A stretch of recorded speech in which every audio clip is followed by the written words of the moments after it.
अगर आपको भगवत गीता नहीं समझ में आती है तो आज आप लोग खुश होंगे कि कम से कम महात्म्य तो समझ में आएगा। देखिए, किसी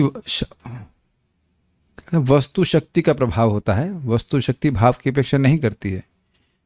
किसी वस्तु में कोई स्वाभाविक गुण होता है, वो कार्य करती ही है, लेकिन जब उसका महात्म्य हम समझते हैं तो उत्साह से लेते हैं। जो जो बातें यहाँ लिखी हैं भगवत गीता की, वो सारे महात्म्य हैं, लेकिन जब उस महात्म्य को सुनते हैं तो हमारा उत्साह बढ़ता है ग्रहण करने का। हमारे मित्र तनिष्क प्रभु अब इस रहस्य को समझ गए हैं। कोई भी दवा लाएंगे, सबसे पहले उसका महात्म्य बताएंगे मेरे को, फिर मैं उसे ग्रहण करता हूँ। जानते हैं, ऐसे हम स्वीकार नहीं करेंगे कि पियो इसको। क्यों पिए? नहीं पिएंगे। वो अमृत भी लाके देंगे तो भी हम नहीं पीने वाले, है कि नहीं? और ये सोचिए कि अमृत के ऊपर लिख दिया जाए जहर, तो बिल्कुल नहीं पिएंगे। या जैसे भी मेरे को बुखार हल्का हल्का रहता है, ज़्यादा हम उसके बारे में चर्चा नहीं करना चाहते हैं, लेकिन गिलोय मिल गई है, उसके बारे में पढ़ा हमने कि भाई यह तो ज्वर नाशक है, एल्कलॉइड्स हैं, ये है वो है वो है। अच्छा, तो अब यद्यपि कड़वी लग रही है, कड़वी होती है, लेकिन मिल जाती है तो हम बड़े खुशी से पीते हैं उसको, और वह तो आगे भी कड़वी ही लगेगी, लेकिन बुखार की कड़वाहट कम कर देगी। और नहीं तो ऐ करते रहेंगे, हम नहीं पिएंगे उसको, और हजार बहाने लेंगे उसको नहीं पीने के। The test, if you really want to do something, the test is that you will do that thing, है ना? तो अब महात्म्य इतना अद्भुत है कि हो सकता है आपको विश्वास भी ना हो, लेकिन किसी वस्तु शक्ति आपके विश्वास पर निर्भर नहीं करती है। जैसे गिलोय जूस मैंने तुरंत पिया तो आधे घंटे में वैद्य जी तनिष्क प्रभु आए और उन्होंने कहा नाड़ी में आ गया है। नाड़ी में भर नहीं गया, मतलब नाड़ी में उसका प्रभाव दिख गया है और आपका ज्वर बढ़ नहीं रहा है। एक डोज से, गलत तो नहीं बोल रहे, जहां झूठ बोलना बता देना, झूठ भी बोलता हूं कभी कभी, लेकिन हम झूठ नहीं बोल रहे हैं। ज्वर बढ़ नहीं रहा है, ज्वर को वहीं सील कर दिया है, और उसके बाद हम जैसे लेते रहे ज्वर कम होना शुरू हो गया। और आपको क्या अनुभव हुआ? मेरा ज्वर तो नहीं गया। अरे बेवकूफ, तेरा ज्वर बढ़ नहीं रहा है, अब ज्वर कम होना शुरू हो गया। Is that okay? मुझको नहीं भी पता होता तो भी वो कार्य करती, लेकिन ये जब बता दिए तो हमारा उत्साह हो गया, अब सुबह पिया हूँ और शाम को भी पीऊंगा, इत्यादि इत्यादि। समझ पा रहे हैं? बैलेंस कर पा रहे हैं? तो शास्त्रीय श्रद्धा शास्त्र को सुन के मिलती है, जिसमें यद्यपि हमको तुरंत अनुभव ना हो, लेकिन उस पर विश्वास करते वो है और कालांतर में प्रकट होगा। Is it okay? और कुछ चीजें तो आप सामने अनुभव करेंगे। तो ये गीता महात्म्य श्री वैष्णवीय तंत्र सार से श्रीमद् भगवत गीता की महिमा है। और ये किसने बोली है? वैद्य कौन है? भगवान श्री कृष्ण ने साक्षात बोली है। तो उसमें कोई संदेह नहीं करना चाहिए कि इसमें एक भी बात कहीं झूठी है, ये अपराध हो जाएगा। संदेह मत कीजिए। हम बहुत कुछ नहीं जानते हैं, हमको ये भी नहीं पता है कि हमारे नाखून कैसे बढ़ते हैं, खाना कैसे डाइजेस्ट होता है, सब कुछ हम सुन के सीखते हैं। तो यहाँ पे भगवत गीता की महिमा को सुने, ताकि बहानेबाजी ना करें कि हम गीता क्लास में क्यों नहीं आ सकते। आपकी इच्छा, या मान लो नहीं आ सकते, नौकरी कर रहे हो, तो बाद में कम से कम रिकॉर्डिंग सुन सकते हैं, ये बात। So let's start now. एक भक्त अमोघदृक् प्रभु, यू चैंट आफ्टर मी।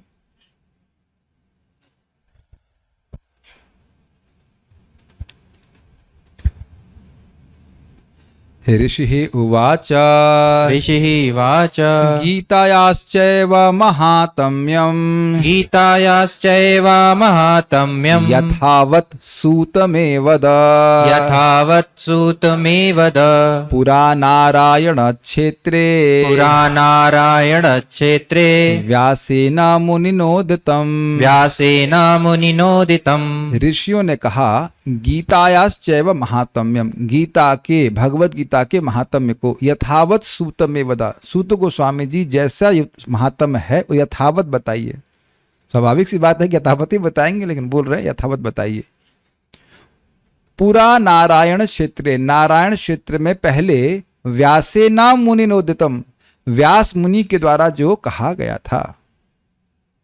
ऋषि ने कहा हे सूत गोस्वामी, कृपया हमें श्रीमद् भगवत गीता की महिमा के विषय में बतलाएं। जैसा कि महान ऋषि श्रील व्यासदेव द्वारा नारायण क्षेत्र में अति पूर्व व्यक्त की गई थी। हम संस्कृत भी समझाएंगे और यह भी अर्थ बताने का प्रयास करेंगे।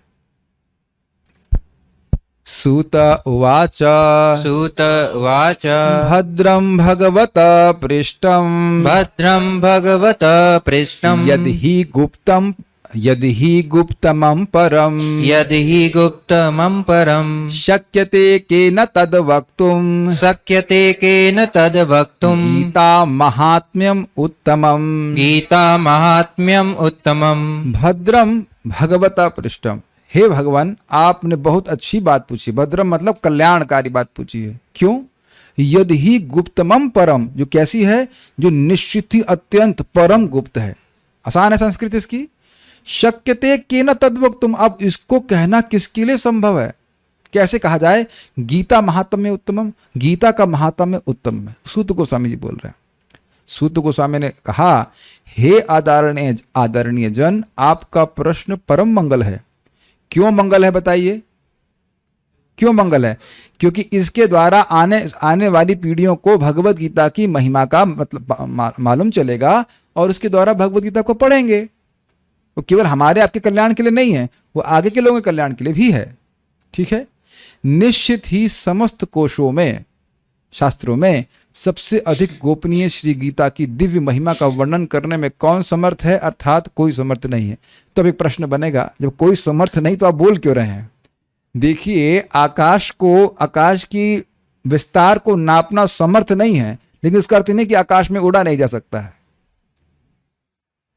समझ आ रहा है?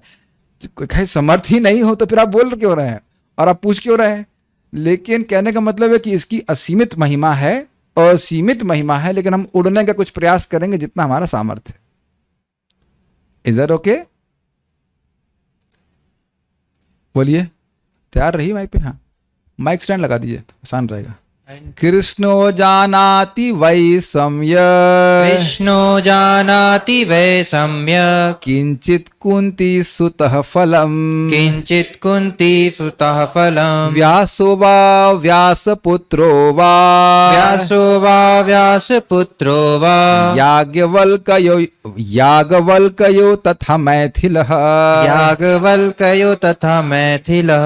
अब इसकी महिमा को कौन जानते हैं? कृष्णो जानाति वै सम्यक, भगवान श्री कृष्ण भगवत गीता की महिमा को सम्यक रूप से जानते हैं। ठीक। किंचित कुंती सुतः फलम, और कुछ अर्जुन जानते हैं, कुंती के बेटे। व्यासोवा, व्यासदेव जानते हैं, या व्यास के पुत्र अर्थात सुखदेव गोस्वामी जानते हैं। याज्ञवल के ऋषि जानते हैं, और मैथिला मतलब जनक, जो मिथिला के राजा थे, वो जानते हैं। संस्कृत सीधे समझ लेने से और अच्छा लगता है। निश्चित रूप से भगवान श्री कृष्ण उन महिमाओं के पूर्ण गाता है। उनका असीमित ज्ञान इसलिए जान पाते हैं, जिनका ज्ञान असीमित हो जान पाते हैं। भक्त लोग थोड़ा सा आगे आ जाएंगे, थोड़ा स्पेस हो जाएगा।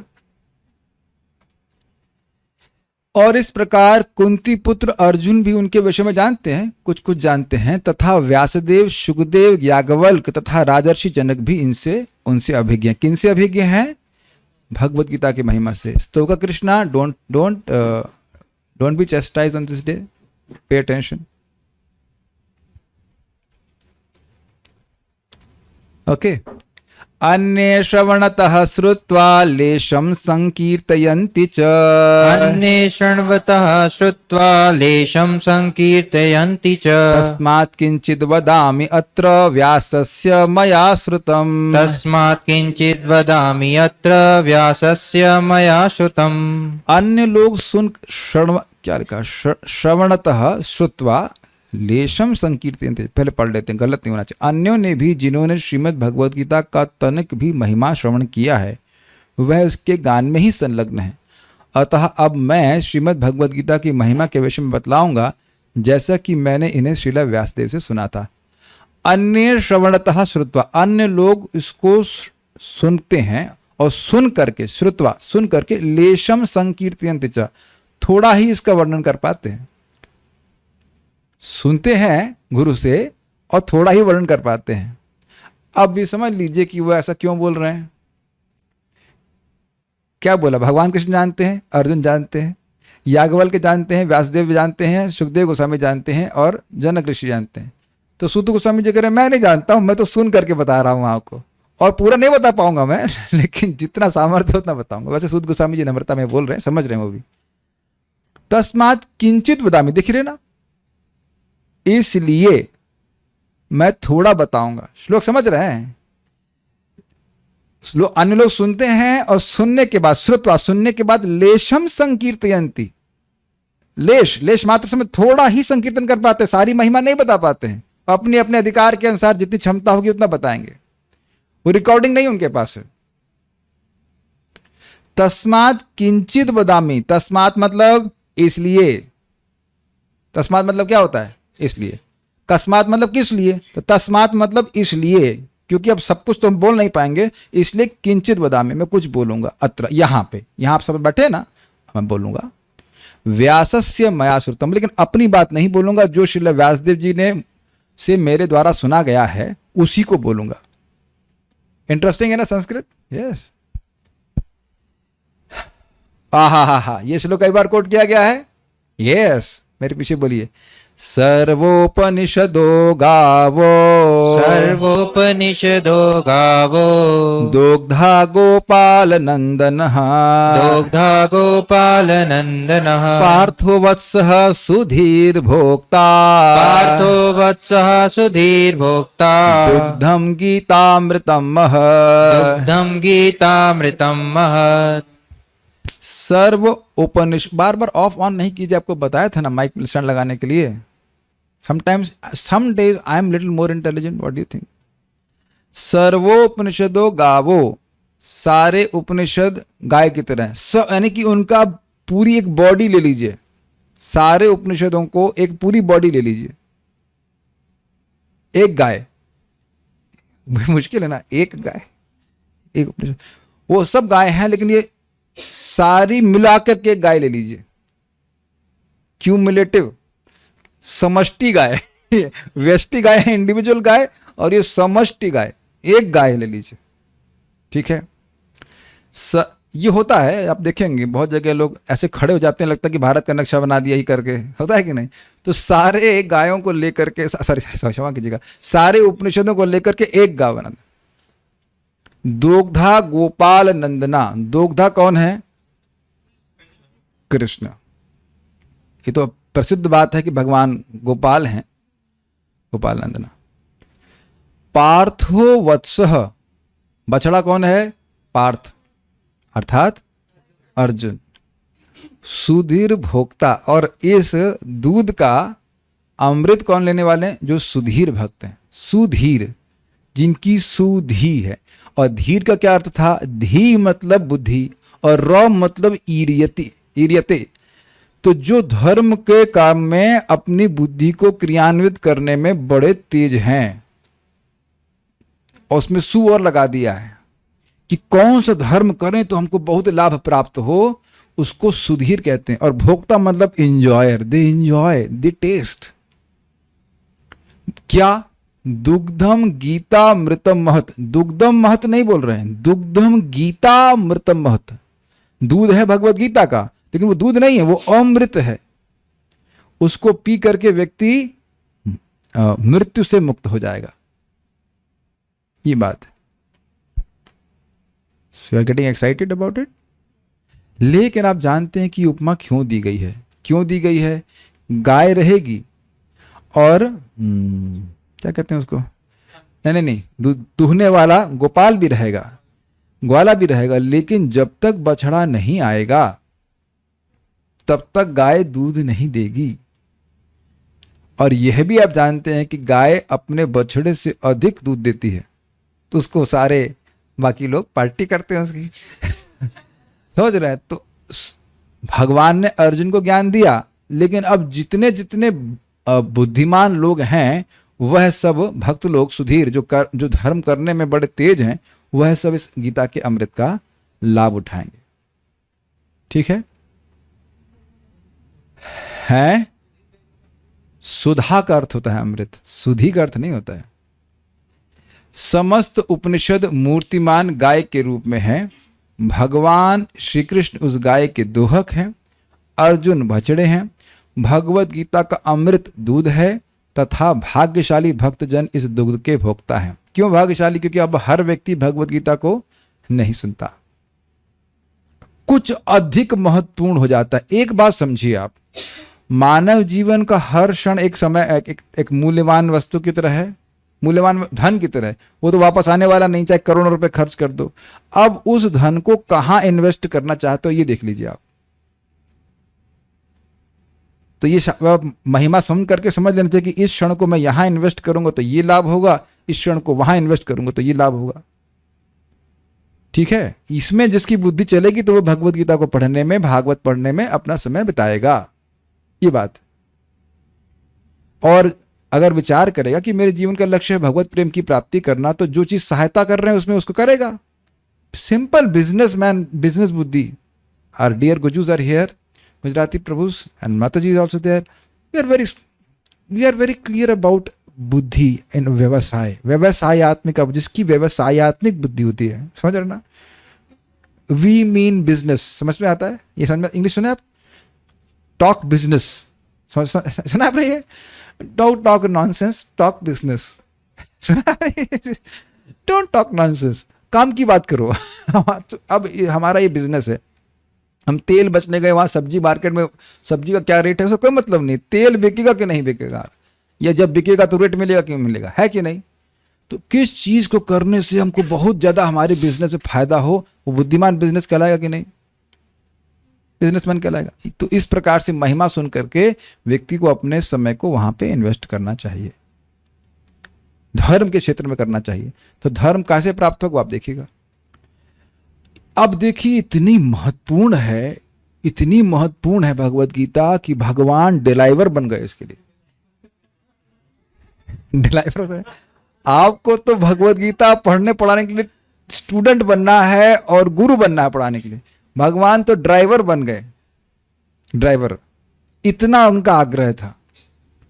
सारथ्यम अर्जुनस्यादौ, सारथ्यम अर्जुन सस्यादौ, कुर्वन् गीतामृतं ददौ, कुर्वन् गीतामृतं ददौ, लोकस्योपकाराय, लोकस्योपकाराय, तस्मै कृष्णात्मने नमः, तस्मै कृष्णात्मने नमः। मैं सर्वप्रथम भगवान श्री कृष्ण को प्रणाम करता हूं, जिन्होंने मात्र तीनों लोकों के लाभ हेतु गीता के इस अमृत को वितरित करने के लिए अर्जुन के सारथी का पद स्वीकार किया। देखिए संस्कृत, सारथ्यम अर्जुनस्य आदौ, अर्जुन के सारथ्य आदि को आदौ कुर्वन्, स्वीकार करके, गीतामृतम ददौ, गीता के अमृत को दिया। पहले बने ग्वाले, अब बन गए डिलाइवर। पूरी तरह से भगवान नम्र हैं, किसी तरह भगवत गीता का ज्ञान मिल जाए। क्या संडे है? Oh very nice, oh very nice, we have more customers today, very good. तो समझिए आप, लोक क्यों दिया भाई, इतना क्या दिक्कत है? जो व्यक्ति तीनों लोकों का स्वामी है, उसको इतना आग्रह क्यों हो गया कि वह एक क्या कहते इक्का चलाने वाला बन गया? प्रश्न बनेगा ना। अगर मान लीजिए कल प्राइम मिनिस्टर साइकिल चलाने लगे कहीं, तो आप प्रश्न करें, प्राइम मिनिस्टर होकर साइकिल चला रहा है, कुछ विशेष प्रयोजन होगा, है कि नहीं? कुछ आशय होगा तभी तो चला रहा है ना? और कि दुर्योधन बोला भी तो आप शर्म नहीं आती, आप इसके लिए उसका रथ हाँक रहे हैं। रथ हाँकना, वो भी त्रिलोकी के स्वामी, सारे ब्रह्मांड के स्वामी भगवान इतना निम्न कार्य करने के लिए उत्सुक हो गए। और यहां मैं ऊपर बैठ के प्रवचन कर रहा हूं, वो नीचे बैठ के प्रवचन कर रहे थे। वैसे नीचे बैठ के कर रहे थे नहीं कह सकते, क्योंकि अर्जुन नीचे बैठे हुए थे, अर्जुन उठे हैं गीता के उपदेश के बाद। तो रथ पे तो भगवान खड़े होकर के ही बोल रहे थे। खड़े होके भी आप गीता का प्रवचन कर सकते हैं, ये भी सिद्धांत है। जरूरी नहीं कि आसन कहाँ लेके आए, आप खड़े खड़े भी गीता का प्रवचन कर सकते हैं। काफी इंटरेस्टिंग है, बड़ा सुंदर। देखो पॉइंट, पहला बन गए ग्वाले, दूसरा बन गए ड्राइवर, और यहां तो कार में ड्राइवर बैठता है, ये तो बेचारे खड़े खड़े बता रहे हैं, है ना? भगवान फोटो बनाए, खड़े होकर के भगवान बोल रहे हैं। देखो स्वाभाविक सी बात है, भगवान गीता में कई बार बोल रहे हैं उत्तिष्ठ, खड़े हो, तो ऐसा नहीं वो खुद बैठे और कहे तुम खड़े हो, है कि नहीं? त्यक्तो उत्तिष्ठ परंतप था ना, तो कहे तो अर्जुन कहेंगे ना पहले आप खड़े होइए, नहीं हम बैठेंगे तुम खड़े हो जाओ, नहीं खड़े होकर बोले, खड़े खड़े गीता बोल रहे हैं। कोई बात आप खड़े खड़े बोल रहे हैं तब तो आप समझ ही सकते हो कि कितना आग्रह है, ज्यादा समय नहीं है हमारे पास। किस लिए? लोकस्य उपकार है, सभी जीवों के उपकार के लिए, तीनों लोगों के उपकार के लिए। तस्मै कृष्णात्मने नमः, वह उन भगवान कृष्ण को जो सबके परमात्मा है, वह उनको मैं नमस्कार करता हूँ। कितना बड़ा भगवान ने कल्याण किया। आज हम खुश हैं बहुत। अगर आपको क्लास में नींद भी आती है, no problem, you can sleep, we are super happiness mode. बस खराटा नहीं मारना, okay, no problem, that will disturb, recording चला जाएगा, you can sleep, I am super happy, super happy. आप देखना उसको, बस पूरा वीडियो देखते रहिए। And if you like it then subscribe to Bhagavad Gita. संसार सागरम घोरम तर्तुमिच्छति यो नरः, संसार सागरम घोरम तर्तुमिच्छति यो नरः, गीता नवम समासाद्य परम याति सुखेन सह, गीता नवम समासाद्य परम याति सुखेन सह। भौतिक कष्टों के इस घोर सागर को पार करने का इच्छुक व्यक्ति श्रीमद् भगवद गीता की नाव में आश्रय लेकर बहुत सरलता से ऐसा कर सकता है। संसार सागरम घोरम, ये घोर संसार सागर क्या है? संसरति इति संसार, बार बार जन्म मृत्यु का चक्र है, इसी को संसार कहते हैं। लगा रहता है, करता रहता है, होता रहता है, रुकता नहीं है। जैसे संसार सागर में कहीं पड़े हों तो उसका और छोर नहीं दिखता ना, कि कैसे पार पाएंगे, उसी प्रकार से जन्म मृत्यु का चक्र बार बार लगा रहता है, इसलिए इसको संसार सागर कहते हैं। और घोर है, बहुत दुख प्राप्त हो रहा है, अमृत के सागर में नहीं डूब रहे हैं आप समझ रहे हैं ना मेरी बात? इसी रूम में अगर हम अब एसी बंद कर दें तो शायद क्लास सुनने में बहुत कठिनाई होगी और देने में भी होगी। और माँ के गर्भ में, माँ के गर्भ में तो एसी चलता रहता है ना। Is not well, okay, he has licence, वो बैठे रहे, कोई दिक्कत, आई हैव ऑथराइज्ड। तर्तुम इच्छति यो नरः, अब तर्तुम का मतलब समझ लो, एकदम अत्यधिक इच्छा है पार होने की। नहीं, अच्छा होता पार हो जाते तो अच्छा है। जैसे आप सर्फिंग कर रहे हो, वाह that's a good day, nice day, और सब तरफ शार्क दिखने लग जाए तो आप ये नहीं कहेंगे कि हम थोड़ी देर भी और इस सागर में रहे, नहीं होगा ना। तर्तुम इच्छति, तर्तुम मतलब अत्यधिक इच्छा है, भाई हमको दोबारा जन्म नहीं लेना, नहीं ही लेना है, इस तरह से पार करना, बहुत दुखी है। यो नरा, जो व्यक्ति ऐसा है, तो कह रहे हैं गीता नव, एक्चुअली यहां देखिए मिस्टेक है, कैन समबडी नोट डाउन, ये गीता नावम होना चाहिए, गीता नावम समासद्य, ठीक है, गीता नावम लिखिएगा, नवम नहीं होना चाहिए, नवम का मतलब नहीं है। गीता नावम समासद्य, गीता रूपी नाव को सम्यक रूप से चढ़ करके बैठ जाओ उसमें। परम याति सुखे न सह, वह परम भगवान श्री कृष्ण के धाम को बड़े आराम से चला जाता है। तो कितना कॉन्ट्रास्ट कर रहे हैं। सागर में पड़ा हुआ है, बड़ी कठिनाई में पड़ा, संसार के सागर में पड़ा, दुख भोग रहा है, उसे कुछ नहीं करना है, केवल भगवत गीता के ज्ञान रूपी नाव पे बैठ जाए और बड़े आराम से पार हो जाएगा। ठीक है, ओके। गीता ज्ञानम श्रुतम नैव सदैवाभ्यास योगतः, गीता ज्ञानम श्रुतम नैव सदैवाभ्यास योगतः, मोक्षमिच्छति मुग्धात्मा यति बालक हस्यतम, मोक्षम इच्छति मुग्धात्मा यति बालक हस्यतम। श्रीमद् भगवद गीता के ज्ञान का श्रवण किए बिना निरंतर योगाभ्यास द्वारा मुक्ति के इच्छुक मूर्ख व्यक्ति को बालक के समान माना जाना चाहिए। यू डोंट नो, किड, बच्चा है ये। देखिए क्या लिखा, गीता ज्ञानम श्रुतम नैवा, जिसने भगवत गीता के ज्ञान को सुना ही नहीं, सदैव अभ्यास योगतः, लेकिन योग का अभ्यास में लगा पड़ा है, ये खूब लगा पड़ा है। और किस लिए? मोक्षम इच्छति, मोक्ष की इच्छा से कर रहा है। स्वर्ग नहीं जाना चाहता, मोक्ष की इच्छा है और अभ्यास में लगा हुआ है मुग्ध आत्मा। Come on, you are stupid. समझ रहे हैं, यू आर स्टूपिड। मुग्ध आत्मा, मुग्ध मतलब मोहित। यति है, अरे आप ऐसा कैसे कह सकते हैं? यति है, सन्यासी है भाई। और यति का अर्थ होता है यत्न, लगा हुआ है मोक्ष प्राप्ति में। तो कह रहे हैं बालक हास्यतम। इसको भी नोट कीजिएगा कि हास्यतम भी हो सकता है और हास्यतम भी हो सकता है। वो इंग्लिश से हिंदी संस्कृत में किया था, संस्कृत के मूल संस्कृत उपलब्ध नहीं थे, कुछ मिस्टेक हो सकती है, लेकिन अर्थ रखा गया। यद्यपि वह सन्यासी है, अब सन्यासी कितना सम्माननीय होता है, लेकिन बालक हास्यतम, वो बच्चा है, वो सबसे अधिक उस पर हंसना चाहिए। तुम मोक्ष चाहते हो, गीता पढ़ी है ना? गीता तो नहीं जानते। क्या बात कर रहे हो? भगवत गीता पढ़े बिना तुम मोक्ष चाहते हो? क्या बात कर रहे हो? ये सब आपने कई बार देखा होगा कि कोई एग्जाम होता है तो उसमें कोई किताब बड़ी महत्वपूर्ण होती है। जो लोग कंपटीशन की तैयारी करते हैं और जो अच्छे स्टूडेंट होते हैं वो कहते हैं तुमने वो किताब नहीं पढ़ी? क्या है, कैसे फिर पास कैसे होगे? तुम पास कैसे होगे बताओ? मोक्ष देने वाले भगवान ही हैं और भगवान की ही बात नहीं सुनोगे तो क्या, इंटरव्यू तो वही लेंगे। तुमको इसी से आता ही नहीं कुछ।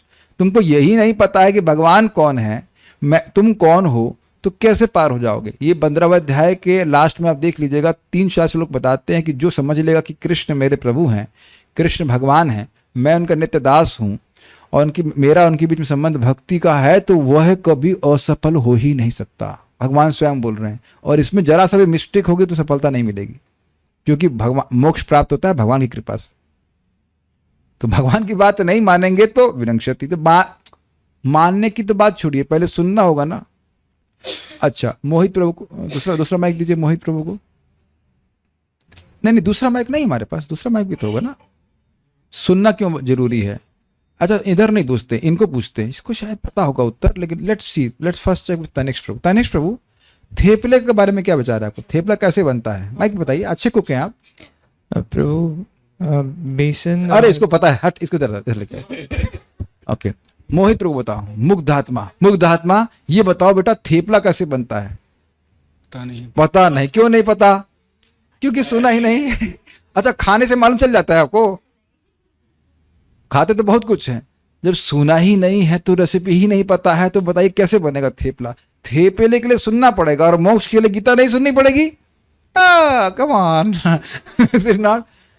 मुझको भी नहीं पता, मेरे मन में कोई रूप भी नहीं आ रहा थेपले का। आपका आ रहा है? आपने देखा है उसको पहले? अच्छा, तो हमने तो देखा भी नहीं है। हो सकता खा लिया हो लेकिन देखा नहीं है एटलीस्ट। समझ में आ रहा है? नाम को सुना नहीं, तो जब रेसिपी ही नहीं पता है तो बनाएंगे कैसे? Make sense? ये बात है। एक आपको बहुत अच्छी बात, माइक दीजिए इनको। तनिष्क प्रभु मेरे लिए एक बुखार की मेडिसिन बनाते हैं, खमीरा मरवरीद। ये क्या बोलना चाहते हैं? इस बार उन्होंने बनाया, हम 1 साल से वो मेडिसिन खा ही रहे हैं, इस बार बनाया तो 2 ही 3 दिन में रिजल्ट आना चालू हो गया। क्यों प्रभु जी? बोलिए। फॉर्मूले से बनाया। यस। डाउट करते हो? ये खुद ही बोले कि इनके गुरुजी बोले बेटा अगर ये सही बन गया तो व्यक्ति चमक जाएगा। तब हमने कहा इनको प्रेम से, जानी दुश्मन 1 साल तक क्या कर रहे थे?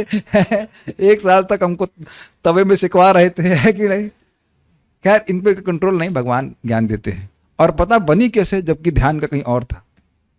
तो खैर भगवान की कृपा थी, लेकिन आप समझ रहे हैं कि सही फॉर्मूले से एक एक चीज अगर दवा ठीक से ली जाती है तो बड़ी तीव्रता से कार्य करती है। ना भूलेंगे हम कुछ और ना भूलेंगे प्रभाव आप ही सब। तो भगवत गीता की बात ही नहीं समझेंगे सुनेंगे तो कैसे मालूम चलेगा कि कर्म बंधम केना प्रहाससी, कर्म बंधन को कैसे काटेंगे? कर्म का सिद्धांत भगवान बनाए हैं, तो उसका बंधन कैसे कटेगा वो भगवान ही जानते हैं। समझ पा रहे हैं? तो भगवत गीता को सुनना बहुत जरूरी है। और जो भक्त मेरे सामने जूम पे दिख रहे हैं कहेंगे प्रभु जी हम तो अब नौकरी करने जाते हैं। हम समझ रहे हैं नौकरी करने जाते हैं, तो ठीक है, तो रिकॉर्डिंग भी उपलब्ध है, आप सुन सकते हैं, समझ सकते हैं। ओके, तो आप देख रहे हैं, ये शैली देख रहे हैं इनकी। पढ़ोगे तो ये लाभ होगा और नहीं पढ़ोगे तो ये दुर्गति होगी, पढ़ोगे तो ये लाभ होगा और नहीं पढ़ोगे तो ये दुर्गति होगी। इसी तरह शास्त्र उपदेश देता है। अन्वय क्या लाभ होगा, व्यतिरेक नहीं करोगे तो ये नुकसान हो जाएगा। इस प्रकार से व्यक्ति निर्णय करता है, विवेक जागृत कर लेता है कि हमें गीता पढ़नी चाहिए कि नहीं पढ़नी चाहिए। ठीक है, ओके, मेरे पीछे बोलिए। ये श्रवंती पठन्त्येव, ये श्रवन्ति पठन्त्येव, ये श्रवण, स्पेलिंग मिस्टेक है, ये शृण्वन्ति पठन्त्येव, ये शृण्वन्ति पठन्त्येव, गीता शास्त्रम अहर्निशम, गीता शास्त्रम् अहर्निशम्, न ते वै मानुषा गेया, नाते वै मानुषा गेया, देवरूपा न संशयः। देवरूपा न संशयः। Spelling mistake, is it not? शृण्वन्ति होना चाहिए ना, ये शृण्वन्ति पठन, तो जरा इसको कर लिया। ये शृण्वन्ति पठन्त्येव, शृण्वन्ति पठन्त्येव, गीता शास्त्रम हरनिशम्, गीता शास्त्रम् अहर्निशम्, न ते वै मानुषा गेया, नाते वै मानुषा गेया, देवरूपा न संशयाः। देवरूपा न संशयः। सभी देवताओं को प्रणाम। रात्रि दिवस जो व्यक्ति गीता का श्रवण तथा पठन करते हैं उन्हें कदापि मात्रिक मनुष्य नहीं माना जाना चाहिए। आंखें कुछ गोल हो रही हैं आपकी? नहीं हो रही? निसंदेह ऐसे व्यक्ति इस जगत में देव रूप है। अब एक भक्त को मैं भेज दिया था तो तुरंत उसमें क्या कहते हैं उसको, लॉयरगिरी करना शुरू कर दी। देखिए इसमें तो लिखा है कि ये शृण्वन्ति पठन्ति, जो सुनते हैं पढ़ते हैं गीता शास्त्र को अहर्निश, रातों दिन 24 घंटे पढ़ते हैं, वो देवता है। अब ये तो नहीं लिखा है कि 24 घंटे अहर्निशम करते, एक अर्थ ये भी ले सकते हैं और दूसरा अर्थ है कि भाई शाम को भी पढ़ता है और सुबह भी पढ़ता है। देखिए ऐसी साधना नहीं बताई जाती है, अब 24 घंटे वाली साधना नहीं बताई जाती है कि 24 घंटे साधना कर नहीं सकता है। 24 घंटे पढ़ेगा ऐसा कोई कैसे हो पाता है? नहीं, खाना भी पड़ता है, सोना भी पड़ता है, तो ये बात वहां नहीं रखी जा रही है। रात्रि अहर्निश का मतलब दिन में पढ़ता है, सुबह भी पढ़ता है, शाम को भी पढ़ता है। तो सुबह पढ़ रहे हैं ना हम लोग गीता, तो जो सुबह ना पढ़ पाए वो शाम को पढ़ लें। तो सुंदर दिखना चाहते हैं, देव रूप दिखना चाहते हैं, तो कहते हैं नाते वही मानुषा गया, उनको निश्चित ही मनुष्य मानना ही नहीं चाहिए। वही मतलब अवधारणा के लिए, वही मतलब निश्चित है, वो तो अब मनुष्य है ही नहीं। हे भगवान, और ऐसे भक्तों को प्रसाद खिला रहे, तो किनको खिला रहे हैं? देवताओं को खिला रहे हैं। वाह, अंतर लग रहा है आपको? देव रूपान संशय, भले आपको यहां इंसान दिख रहा है लेकिन शास्त्र दृष्टि से देखिए, उसका रेजोनेंस हो रहा है भगवत गीता में, उसको अच्छा लग रहा है भगवत गीता सुनना, ये कोई सामान्य बात नहीं है। तो अब आप समझ सकते हैं कि भगवत गीता में जो सो जाएगा उसकी महिमा का तो वर्णन नहीं कर सकते, हमको पता नहीं। बीमार हो एक अलग बात है, वो चीज अलग चीज है, लेकिन अब कितना नुकसान है बताइए। ठीक है, कहीं लिखा है ये शृण्वन्ति पठन्ति वै दैनिक जागरम अहर्निशम, न ते वै मानुषा गेया, पशु रूपा न संशया। समझ के आ गया? जो लोग इस अखबारों को सुनते हैं, पढ़ते हैं रात और दिन, उनको तुम मनुष्य नहीं ही मानो। भगवान बोल रहे हैं ऐसा। वो है पशु, मनुष्य रूप में वो पशु ही है, इसमें कोई संशय नहीं है। तभी भगवत गीता को छोड़ करके अखबार पढ़ रहे हैं। और लोग अब देखेंगे न सिर्फ पढ़ते हैं, शृण्वन्ति गायन्ति गृह्णन्ति अभीक्ष्णसा, सुनते हैं, बोलते हैं, डिस्कशन करते हैं, उस पर बड़ा विचार मंथन करते हैं, फिर कहते हैं फेंको उसको, अगला लेके आओ। ऐसे करते ना गीता में भी? नहीं, एक ही भगवत गीता को बारंबार पढ़ते हैं। लेकिन जिसका फोन बच जाता है उसके सारे पुण्य फूंक दिए जाते हैं गीता क्लास में। समझ रहे हैं? सब लोग अपने फोन को साइलेंट में डाल देना, ठीक है कि नहीं? वो उनके बच्चे एग्जाम में कभी पास नहीं होते, ठीक है? इसलिए ये है इसमें, और बाद में उनके बाल भी नोचेंगे। ठीक, ओके। गीता ज्ञानेन संबोधम, गीता ज्ञानेन संबोधम, कृष्ण प्राह अर्जुनाय वै कृष्ण प्राहार्जुनाय वै भक्ति तत्वं परम तत्र भक्ति तत्त्वं परं तत्र सगुणं वाथ निर्गुणम। सगुणं वात निर्गुणम्। श्रीमद् भगवद गीता के दिव्य ज्ञान से अर्जुन को प्रबुद्ध करने हेतु भगवान श्री कृष्णचंद्र ने इस सगुण जगत में अथवा निर्गुण आध्यात्मिक धरातल पर भक्ति की सर्वोच्चता को प्रकट किया है। थोड़ा समझने का प्रयास कीजिए। गीता ज्ञाने न संबोधम, गीता के ज्ञान के संबोधन के द्वारा कृष्ण प्राहा अर्जुनाय वै, जो अर्जुन के लिए भगवान कृष्ण ने बोले थे, अच्छे से बोले थे, स्पष्ट बोले थे।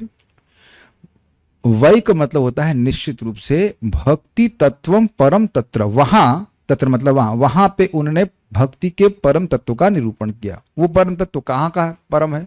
तो कहना सगुणम, सगुणम मतलब ये भौतिक जगत में, भौतिक जगत है ना गुणों से बना हुआ, तो भौतिक जगत जो है उसमें सर्वश्रेष्ठ तत्व है भक्ति, भक्ति ही सबसे मूल्यवान है। और निर्गुण मतलब आध्यात्मिक जगत में भी तो खैर भक्ति है ही, वहां तो कुछ और है ही नहीं, भक्त हैं, भगवान है और उनके बीच में भक्ति का आदान प्रदान है, वहां तो कोई और वस्तु है ही नहीं। परम की बात क्या करेंगे, वहां तो कोई और वस्तु है ही नहीं। Make sense to you? तो अब आप समझ गए कि भगवद गीता का विषय क्या है, भगवान श्री कृष्ण की भक्ति। यद्यपि कर्मयोग ज्ञान योग का वर्णन किया गया है, अष्टांग योग का भी वर्णन किया गया है, लेकिन उसका उद्देश्य कि वह जीव को उठा करके भक्ति योग तक लेकर के आए क्रमशः। और 7 से लेकर के 12 अध्याय में भक्ति योग का ही वर्णन है। दूसरे अध्याय से लेकर के 6ठे अध्याय तक अष्टांग योग मतलब कर्म, निष्काम कर्म योग, ज्ञान योग और अष्टांग योग, और उसके बाद फिर भक्ति में आ जाए। 6ठे अध्याय के आखिरी में बोलते हैं योगिनाम अपि सर्वेषाम मदगतेन अंतरात्मना श्रद्धावान भजते युमाम समय युक्त तमोमतः। सारे योगी में सर्वश्रेष्ठ योगी वह है जो बड़े प्रेम से श्रद्धा से मेरा स्मरण अपने हृदय में करता है। तो कौन कर पाएगा ऐसा बताइए? जो भगवान में आसक्त हो। तो इसलिए अर्जुन इससे पहले पूछते, भगवान तुरंत बोलिए मय्यासक्त मना पार्थ योगम युंजम मदाश्रय असंशयम समग्र माम यथा ज्ञास्ति तच्छृणु। तो किस प्रकार से सदा ही तुम मुझको अपने हृदय में स्मरण कर पाओगे आसक्त होकर के? तो कैसे मुझ में आसक्त हो वो तुम मुझसे सुनो। तो भगवान ने 7वां अध्याय से ही भक्ति का वर्णन किया है। 7 से लेकर 12 तक में शुद्ध भक्ति का ही वर्णन है। Is it okay? तो मुख्य विषय भक्ति ही है, भक्ति ही विषय है एक्चुअली। अन्य विषय हैं जो धीरे धीरे उसको वो जिनका पर्यवसान कल्मिनेशन जो है वह है भक्ति में हो रहा है। जैसे आप ही बता दीजिएगा अमोघ दीर्घ प्रभु, अब आप जब कंपनी में काम करने जाते हैं तो क्या विषय पे होती, कौन सी कंपनी में आप काम करते हो, उसमें क्या विषय डिस्कस होता है? बस एक 30 सेकंड देंगे ज़्यादा बोलने के लिए। सेक्रेटरियल और लीगल रिलेटेड काम। सिंपल बात है, सेक्रेटरियल और लीगल रिलेटेड बात होती है। तो वहां पे गीता के 2.40 की चर्चा नहीं होती ना? नहीं। समझ में आ गया? प्रभुपाद जी कहते हैं कि आप सब्जी मार्केट में जाएंगे तो वहां पे गीता की चर्चा नहीं हो सकती है। आलू है, टेटा परवल है, ये वो चिल्लाते रहते हैं यार, ठीक है ना? और अगर शेयर मार्केट में जाएंगे तो वहां तो निश्चित बात है कि भगवत गीता के बारे में नहीं बात होगी। समझ आ रहा है ना? तो अब कौन दो लोग बात कर रहे हैं उसी से आप अंदाजा लगा लेते हो कि बात उस किस विषय में ही होगी। इज इट क्लिकिंग इन? तो अब कोई कहे कि भगवान के परम प्रिय भक्त अर्जुन हैं और भगवान श्री कृष्ण हैं, तो उनके बीच में क्या वार्ता होगी? सब्जी के बारे में, शेयर मार्केट के बारे में नहीं, वह भगवान की भक्ति के बारे में ही बात करेंगे। कुछ समझ में आया आपको उदाहरण? प्रभुपाद जी बड़ा सुंदर तरह से समझाते हैं। वो भगवान की भक्ति के बारे में ही बात करेंगे। Make sense to you? वही अर्जुन को अच्छा लगेगा और वही भगवान को अच्छा लगेगा। तो भगवत गीता का विषय क्या है? शुद्ध भक्ति ही विषय है उसका। Is it okay? ठीक है। सोपानष्टदशैरेवं सोपानष्टदशैरेवं भुक्ति मुक्ति समुच्छ्रितैः मुक्ति मुक्ति समुच्यते क्रमशः चित्त शुद्धि स्यात् क्रमशः चित्त शुद्धि स्यात् प्रेम भक्त्यादि कर्मसु। प्रेम भक्त्यादि कर्मसु। इसको जरा वो रखना, समुच्छ्रित है, कुछ इसमें ठीक से दिख नहीं रहा है। अतः गीता का ज्ञान 18 अध्यायों की एक सीढ़ी है। देखिए अतः का लिंक समझना होगा। भगवद गीता का उपदेश क्या है? भक्ति का ही उपदेश है। लेकिन क्रमशः उसको जीव को भक्ति की ओर लेके जाने वाला है। तो कह रहे हैं अतः गीता का ज्ञान 18 अध्यायों की एक सीढ़ी है जिस पर चढ़कर व्यक्ति भुक्ति अर्थात इंद्रिय तृप्ति एवं मुक्ति से ऊपर उठता है, भोग और मोक्ष की इच्छा से ऊपर उठता है तथा क्रमशः चित्त की शुद्धि तथा परम भगवान के प्रति प्रेममयी सेवा की योग्यता को प्राप्त करता है। सोपान अष्टदशैरेव, अष्टदश का अर्थ क्या होता है? 18। सोपान का मतलब होता है सीढ़ी, एक के बाद एक। एवं भुक्ति मुक्ति समुच्चित होगा, जो भी अर्थ है उसका मतलब है कि भुक्ति और मुक्ति को छोड़ते हुए क्रमशः चित्त शुद्धि स्यात्, उसे चित्त शुद्धि होती है और प्रेम भक्ति उसे प्राप्त होती है। क्या आप भगवत गीता को जो लोग सुन रहे हैं, दूसरे अध्याय में सुन रहे हैं कि नहीं? भगवान भोग की लालसा को गर्हित बता रहे हैं और निष्काम कर्म योग करने के लिए कर रहे हैं, उससे आत्मा का आनंद प्राप्त होगा, फिर आगे परमात्मा की अनुभूति करने के लिए अष्टांग योग करेगा और फिर आगे भगवान की अनुभूति करने के लिए भक्ति योग करेगा। तो ये है ना सोपान अलग अलग इस प्रकार से, तो ये आप समझिए इसे।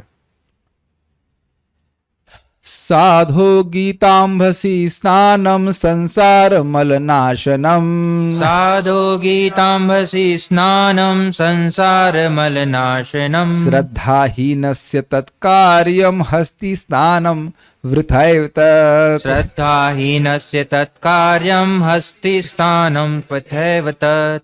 भगवत गीता के पवित्र जल में स्नान करने द्वारा साधु जन संसार की दूषण से मुक्त हो जाते हैं, परंतु भगवत श्रद्धा से विहीन व्यक्ति व्यर्थ में ही हाथी स्नान की भांति ऐसा करने का प्रयास कर सकते हैं, क्योंकि हाथी स्नान के तुरंत बाद धूल में लौट जाता है। That's very good, intelligent. साधो गीतांभसी स्नानम, साधु जन गीता के अंभसी का मतलब होता है जल, गीता के जल में स्नान करके तो समझ लेना चाहिए क्या होना चाहिए? संसार मल नाशनम, संसार के मल का नाश कर लेते। तो मतलब है कि ये जल परम पवित्र है। कीचड़ से मिले हुए जल से हम पवित्र नहीं होते, ठीक। श्रद्धाहीन तत्कार्यम, लेकिन जिसकी श्रद्धा नहीं है, क्या श्रद्धा नहीं है? कि कृष्ण भगवान है। Do you agree?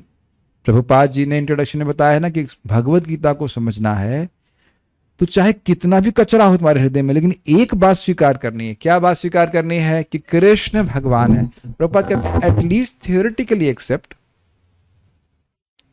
जैसे तनिष्क प्रभु ने मुझे बताया कि ये मेडिसिन बहुत अच्छी है, अब वो जान रहे हैं इसको, वो ट्राई भी कर चुके हैं, लेकिन मुझे थ्योरी में तो मानना पड़ेगा ना कि ऐसे कार्य करती है। अब मैं वो ही नहीं मानूंगा तो दवा लूंगा क्यों? समझ पा रहे हैं? और जैसे वो बता रहे हैं वैसे लूंगा। मैं कहूंगा कि प्रभु जी ये खमीरा मरबीद बहुत बढ़िया है, ऐसा करता हूँ, आधा किलो खा जाता हूं मैं, ऐसा तो ना होता है, बीमार हो जाओगे। क्यों भाई? तनिष्क वो हंस रहे ना, अभी आप सब हंस रहे ना। आधा किलो, अरे भाई आधा चम्मच खाना है तुमको, सुबह दोपहर शाम करके। आप हंसेंगे नहीं? हंस ही रहे ना कि कोई आधा किलो खाएगा उसका क्या बैंड बच जाएगी? बच जाएगी नहीं। अब हम इसमें एक और एग्जाम्पल दें। प्रभु ने खमीरा मरबीद बनाया था, मैं पर रखा हुआ था, उसमें ना प्रिजर्वेटिव मिलाते नहीं है, तो उसमें फफूंद आ गया था, बहुत दिन से पड़ा हुआ था। समझ गए मैंने उदाहरण क्यों दे रहा हूं? फफूंद आ गया था उसमें, तो मैंने डब्बा खोला और उसको मैं घोटने ही वाला था, उसके बाद डालने वाला था, लेकिन कहा ये क्या है, ये तो कुछ संदिग्ध लग रहा है। तो उसमें कुछ फफूंद लगी हुई थी, तो मैंने कहा ना ये तो नहीं फेंकना। तो मैंने प्रभु से पूछा कि क्या होता अगर मैं खाता? कहते प्रभु जी आपकी फजीयत हो जाती है ना। फजीयत शब्द था ना, बहुत मुश्किल है, बहुत तबीयत आपकी खराब हो जाती। क्या सोच रहा हूं कि ये तो अमृत है, ये तो मेरी बीमारी को ठीक करेगा, लेकिन बीमारी बढ़ा देता। तो आप समझ गए ना उदाहरण क्यों दिया जा रहा है? जिसकी भगवत गीता के अध्ययन में अश्रद्धा की फफूंद लगी हुई है तो वह उल्टा काम करेगी। और लोग देख रहे हैं ना कि गीता का उपदेश क्या है? कर्म करो, कर्म करो, कर्म योगी बन जाओ, कर्म योगी नहीं कर्म वीर बन रहे हो है कि नहीं? और उनसे पूछो भगवान कौन है, तो भगवान पे कोई विश्वास नहीं। उल्टी बात चल रही है, जगत को भोगने वाले बन जाते हैं। और ये साथ देखा गया है, देखा जा रहा है। एक संप्रदाय है जिनका बड़ा विश्वास है कि भगवान ने गीता नहीं बोली है, शिव बाबा जी ने बोली है, जो भगवान कृष्ण के अंदर बैठ करके बोल रहे थे। आहा, ये टीका बड़ी अच्छी लगी होगा। ऐसा हो गया। और ऐसे लोगों की चाय भी नहीं छूटती है, संसार क्या छूटेगा कि नहीं। इसीलिए कह रहे हैं हस्ति स्थानम विथैव तत्, वृथा ही है।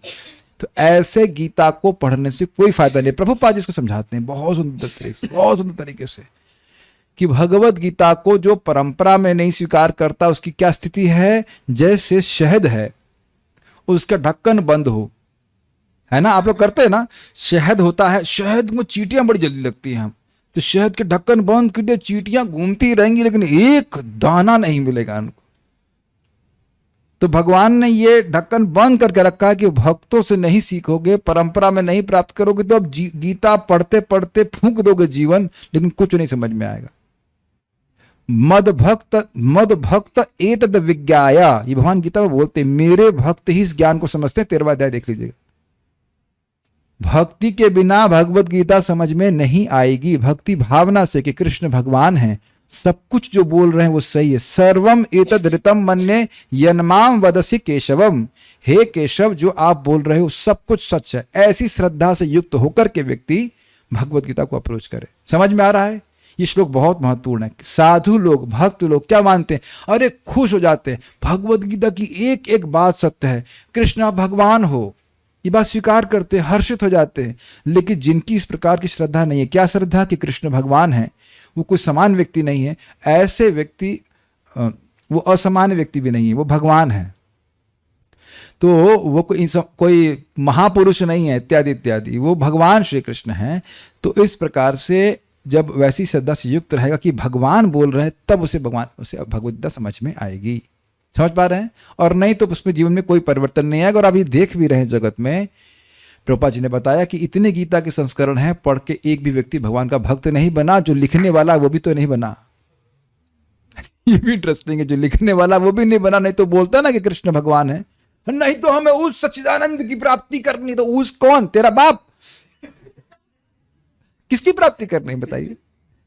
मुख से कृष्ण नहीं निकल रहा है। और यही नहीं, प्रकाशानंद सरस्वती जिनकी 60,000 शिष्य थे बनारस में, वह महाप्रभु के लिए बोलते हैं वो चैतन्य, वो चैतन्य, वो चैतन्य, ऐसे 3 बार चैतन्य चैतन्य निकला, लेकिन मुख से कृष्ण नहीं निकला उसके। इस प्रकार से सीज हो जाती है, इस प्रकार से बोतल बंद हो जाती है। कुछ नहीं समझ रहे हैं, पढ़ रहे हैं दिनों रात, लेकिन गीता का एक अक्षर नहीं पढ़ रहे, समझ पा रहे हैं। Make sense to you? तो ये बहुत इंपॉर्टेंट है। क्या श्रद्धा आपने को लेनी है? कृष्ण भगवान है। और आप लोग खुश होइए क्योंकि आप लोग हाथी नहीं हैं। मैं भी नहीं हूं इन केस। मेरा चेहरा आपको हाथी से लग रहा है क्या? मे बी बेबी एलिफेंट और समथिंग नहीं नहीं ना, ओके। क्यों? हमारी श्रद्धा है कि भगवान श्री कृष्ण भगवान है। कैसे? भगवत गीता सुन करके, प्रभुपाद जी सुन करके, उनके अनुगत्य भक्तों से सुन करके। ये बहुत इंपॉर्टेंट बात है। ओके, ठीक है।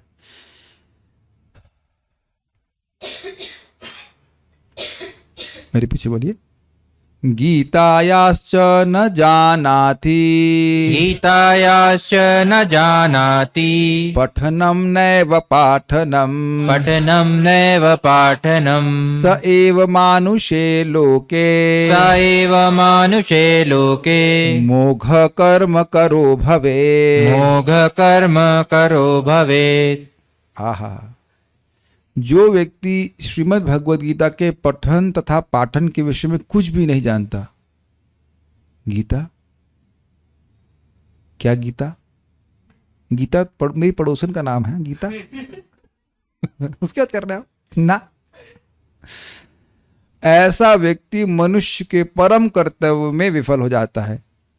जानवर के कर्तव्य तो आराम से कर लेता है, कोई दिक्कत नहीं, उसके लिए ट्रेनिंग जरूरत नहीं है, लेकिन मनुष्य कर्म नहीं कर पाएगा। गीतायाश्च न जानाति, जो गीता को नहीं जानता है। अब आप लोग ज्यादा फूलिएगा मत, क्योंकि इसी जीवन में हम अपने काफी प्रचुर साल बिता चुके हैं बिना गीता का एक श्लोक भी समझे। हमारे तो 21 साल बीत गए थे ऐसे। आप में से कितने लोग के? चलिए स्मॉल इंटरव्यू। मोहित प्रभु, आपका नाम ही मोहित है यार, नाम चेंज करो, आपका नाम कुछ नाम अलग डालो, उनका नाम मोहित नहीं होना चाहिए। अन्य माधवानंद समथिंग, माधवानंद प्रभु, ये बताइए। माधव प्रभु, चलिए अच्छा है, फेमस। माइक पे लीजिए, माइक लीजिए। कितने साल बीत गए, भगवत गीता का श्लोक एक बार भी आपने सुना नहीं था। कब आए आप गीता का श्लोक पहली बार, कितनी उम्र साल में सुने आप? क्लास 7 में। क्लास 7 में गीता चर्चा यथारूप? नहीं हाँ। यथारूप नहीं, श्लोक सुना था आपने? नहीं सब चलो चलो सुन, नहीं देखिए ना जाना थी, मतलब कुछ कुछ बात समझ में आई हो। नहीं अरे इतना टाइम थोड़ा इतना लगता। अनिश प्रभु बताइए। पहले सुना था लेकिन 18 केवल साल आप बस आपको 18 साल 18 बगल वाले को दीजिए। हाँ, कितना? 17-18 17 18। हिरन प्रभु 14 विवेक प्रभु 18 इधर दीजिए 12 वाह ये अच्छी एडवांस्ड है। हाँ 25 25। हाँ? 6-7 क्लास में। आपको जो पूछा जा रहा है उत्तर ये होता है 6। अब आप कितने साल की थी? मुझे आपका बाप हूँ कि आपका बाहर हूँ, मुझे मालूम रहेगा कि छठी क्लास में कितने साल की थी। नाम पूछ रहे थे, एज पूछ रहे थे। एज कितनी थी आपकी? याद नहीं, कोई बात नहीं। आप ऐसा कोई समय नहीं था कि आप नहीं थे मैं नहीं था। तो आप समझ सकते हैं कि हमारा जीवन व्यर्थ हो गया, उतना समय व्यर्थ गया। मानते हैं? अरे हम थोड़ा मजाक कर रहे हैं, just in happy mood, super happy mood. I can go in any direction, ठीक है, डांट भी सकता हूँ लेकिन I am only in happy mood. तो अनुज प्रभु आपका कितनी उम्र बीती थी? 12 साल मैंने भगवत गीता को सुना था। So very good. तो ये क्या कहते हैं, ये क्लैश, टाई अप। हम 21 साल तक अपना जीवन व्यर्थ किए थे और मान रहे थे कि हम बहुत सफल हैं, बहुत सफल हैं। ये तो कह रहे हैं गीता याश्च न जानाति पठनम नैव पाठनम। बल्कि मैं देखूंगा कि मुझे भगवत गीता तो सुना था, भागवत का तो नाम भी नहीं सुना था मैंने। भागवत का तो नाम भी नहीं सुना था। और सुना कहां था पता है पहली बार? नैमिषारण्य में, जहां व्यास गद्दी है वहीं पे मैंने पहली बार नाम सुना था कि भागवत को चाहिए, लेकिन रजिस्टर नहीं किया था। ये पंडित जी बोल रहे थे भागवत के बारे में, यहाँ भागवत बोली गई थी। We are so covered up, we can be so much covered up. और जो व्यक्ति हमको लेके गए थे वही हमारे फूफा जी, हम उनका सम्मान भी करेंगे। उनके घर में प्रभुपाद जी का भगवत गीता यथारूप था, वो मैंने से निकाला, खोला, समझ में नहीं आ रहा, अंदर रख दिया। That was my first contact. That means exactly 20 years, not 21। 1 साल पहले, 2002 की बात कर रहा हूँ। और 2003 में हमको पहली बार प्रभुपाद जी का पुस्तक, मतलब उसका पढ़ना शुरू किया। पर 20 साल तो हमने मान के चले कि पूरा जीवन व्यर्थ किया। समझ में आता है कि अब भी व्यर्थ करते रहे, और जिस दिन गीता नहीं पढ़े वो दिन आपका व्यर्थ हुआ, ये मान के चलिए। इस तरह से समझ में आ रहा है? बड़ा सुंदर बात परम पूज्य सच्चिदानंद महाराज बोल रहे थे, शास्त्र सुनने से क्या फायदा है? We reframe our life, we reframe our life. We बोलिए मेरे पीछे, रीफ्रेम आवर लाइफ। कुछ समझ रहे हैं इसकी बात? क्या आपके जीवन में कोई रिफ्रेमिंग नहीं हुई है? कब उठना है, क्या खाना है, क्या जपना है, क्या अंतर नहीं आ गया? और उसका प्रभाव अपने चित्त में नहीं देखते? It's amazing. शास्त्र नहीं सुनेंगे तो गलती खाएंगे ही, गलती करेंगे ही। तो कह रहे हैं गीता याश्च न जानाति पठनम नैव पाठनम, नहीं पढ़ता है और पाठनम नहीं पढ़ाता है। भगवान मेरे को डांट लगा रहे हैं। अगर मैं नहीं, सामर्थ्य है पढ़ाना, पाठन मतलब होता है ना, पढ़ाना होता है ना, ज्ञान है और नहीं पढ़ाता है। स एव मानुषे लोके मोघ कर्म करो भवेत, वह इस मनुष्य लोक में व्यर्थ के कर्म करता है। मोघ मतलब जिनका परिणाम हार है, मोघ मतलब निष्फल कर्म करना, और अमोघ मतलब आंखें गोल करने वाली बात हो जाएगी। अ लगा दीजिए। अमोघ मतलब जिसका नाश नहीं हो सकता। अब हम इस श्लोक को थोड़ा चेंज करते हैं, ना हटा दीजिए। गीतायाश्च जानाति, यह लगा दीजिए। गीतायाश्च यह जानाति पठनम, फिर ना हटा दीजिए, पठनम एवं पाठनम। जो गीता के पठन पाठन को जानता है, बस गीता के ही पठन पाठन को जानता है, स एव मानुष्य लोके, वही व्यक्ति मनुष्य लोक में अमोघ कर्म करो भवेत, वही व्यक्ति अमोघ कर्म कर रहा है। हरे कृष्णा कृष्णा कृष्णा हरे हरे, हरे राम राम राम हरे। कोई भाई की कोई दिक्कत, कोई परेशानी, कोई विरोध?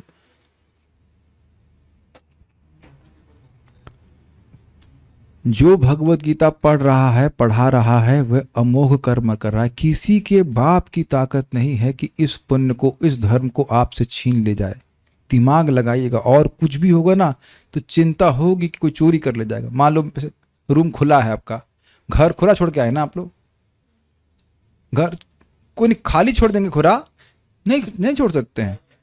ज्यादा पैसे ना हो तो भी ताला के आते हैं, गलत तो नहीं कह रहे हैं ना, है कि नहीं? बाथरूम में भी ताला लगा देते हैं। हाँ, लेकिन अब आप ये बताइए कि भगवत गीता के ज्ञान को, है तो एकदम अद्भुत ज्ञान, क्या साथ में लेके चल नहीं रहे हैं, लेकिन ढो नहीं रहे हैं। कुछ समझ पा रहे हैं? It's not a burden. अरे ये भी समझ में नहीं आ रहा है।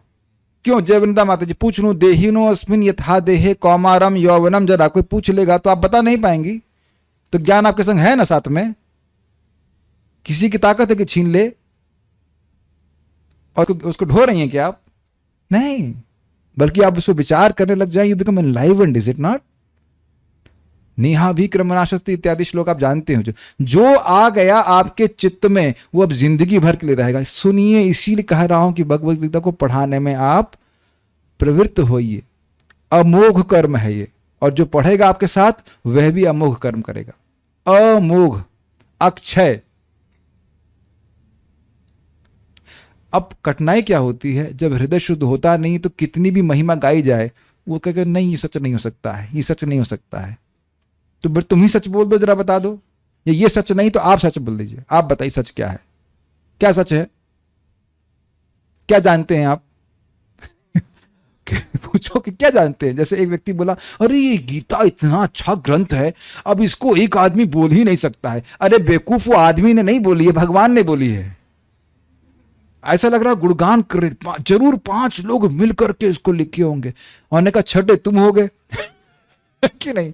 5 लोग ने मिल के लिखी और कहीं कुछ संशोधन के लिए आपको बुला लिया होगा कि एडिटर साहब ने जो है एडिटिंग करी, इसका भी हम सहायता लेते हैं। नहीं भाई, भगवान के पास असीमित ज्ञान है, उनको किसी की सहायता की जरूरत नहीं है। बस उनको एक बछड़ा चाहिए था, पार्थ तो वह बुला लिया, अर्जुन को बुला लिया। वो व्यक्ति जो भगवान का मित्र है, बस। Okay, next. तस्माद् गीतम न जानाति, तस्माद् गीतां न जानाति, नाधमस्तत्परो जनः, नाधमस्तत्परो जनः। धिक, धिक समझते बोला, धिक, धिक्कार वाला। धिक तस्य मानुषम देहम, धिक् तस्य मानुषं देहं, विज्ञानम कुलशीलतम। विज्ञानं कुलशीलतम्। बहुत सुंदर गाली दी जा रही है। अतः श्रीमद् भगवद गीता की शिक्षाओं से अनभिज्ञ व्यक्ति से अधिक अन्य कोई पतित नहीं है। उसके मानव जन्म, उसके विज्ञान, उसकी गरिमा तथा उसके संपूर्ण कुल पर धिक्कार है। आहा, ये तो अमृत लग रहा होगा, कितना मजा आ रहा सुनने में। तस्माद् गीतम न जानाति, जो गीता को नहीं जानता। एक बार मुझे कोई बोला, आप भगवत गीता क्यों नहीं बोलते हैं, गीता बोलना अपराध है। तो आप देख लीजिए, ऐसा नहीं है कि आप गीता शब्द बोल देंगे तो वो अपराध है। यहाँ लिखा है ना, तस्मात् भगवत गीता नहीं बोलता, तस्मात् गीता न जानते। गीता मतलब भगवत गीता। तस्मात् गीताम न जानाति, जो भगवत गीता को नहीं जानता है। तो जानेंगे तभी ना जब आएंगे और हम कहने लग जाएं कि भाई हमको समझ नहीं आता है। तो अब नहीं सुनने से तो समझ में आने लग जाएगा ना सारा ज्ञान। अनादिकाल से तो है ही हम लोग यहाँ पे, सब कुछ स्फुरित होने लगा ना। आएंगे तब तो समझ में आएगा कि हाँ ये सवाल समझ में आ रहा है, ये समझ में नहीं आ रहा है। फिर धीरे धीरे देखेंगे समझ में भी आएगा। तस्मात् गीताम न जानाति, जो गीता को जानता ही नहीं है। न अधमस ततः परो जना, उससे अधिक कोई नीचा अधम व्यक्ति नहीं है। अब वो चाहे समाज की कितनी भी ऊंची पोजीशन पे हो, शास्त्र क्या बोल रहा है, उससे नीचा कोई है ही नहीं, तो उसके पास पहुंचाओ। Do you agree? नीचे गिरा है उसको वो और नहीं गिर सकता है। जो सबसे पतित है उसका एक एडवांटेज ये है कि वो और नहीं गिर सकता है। जो जमीन पे गिरा है वो और नीचे क्या गिरेगा, पाताल में धंस जाएगा। मैं कहूं मोहित प्रभु आप नीचे बैठिए, तो अब क्या बोलेंगे, बैठे तो हैं और नीचे क्या जाए। ये भी एक एडवांटेज है कि जमीन पे जो है उसका फायदा क्या है, वो और नीचे नहीं जाएगा, तो ऊपर ही उठेगा ना। तो जो एकदम नीचे है तो उसके पास दिया जाना चाहिए ज्ञान। लेकिन यहां इतने प्रेम से नहीं बोल रहे, धिक तस्य मानुषम देह, उसका मानुष देह लेना ही धिक्कार है। विज्ञानम, अब वो साइंस का विज्ञान क्या हो, कुछ भी अर्थ ले लीजिए, लेकिन विज्ञान का मतलब जो विशेष ज्ञान उसका पास है, कुछ भी हो, कुछ भी वो जानता हो। अब हम बुरा नहीं माने, कोई भी नाम लेते हैं, आयुर्वेद का ज्ञान जानता है, वह और कौन से वेद, धनुर्वेद जान रहा है, ये जान रहा है, वो जान रहा है, फिजिक्स केमिस्ट्री जान रहा है, बायोलॉजी जान रहा है, जो भी आप ज्ञान ले लीजिए, लेकिन धिक धिक धिक्कार है। कैसे बोलते हैं धिक्कार है, हम कहीं और भी बोलते हैं ना धिक्कार है, कभी कभी बोलते थे हम धिक्कार है किसी अलग तरह से। हाँ हाँ सर ठीक है वो उस तरह से नहीं बोलना चाहेंगे, ठीक ठीक धिक्कार है, अरे धिक्कार है। समझे?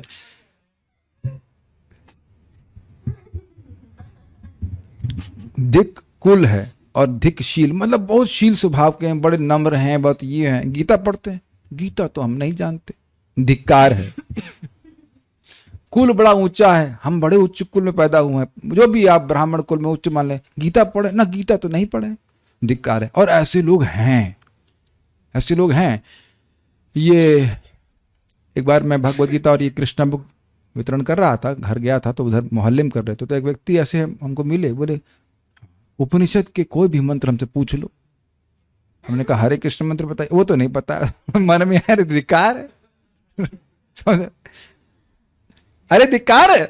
समझ आया इस तरह से, क्या फायदा तुम्हारा इसके, तुम भगवान से ही अपने संबंध को नहीं समझते, तुम्हारा फायदा क्या। ये बताइए आप प्राइम मिनिस्टर से झगड़ा करके कहां खुश रहे लोग, ये बताओ। अब जो व्यक्ति अपने बाप का नाम नहीं जानता, तो बताइए इसका क्या मतलब हुआ। बाप के नाम को न जानना ये शर्मसार बात है कि नहीं।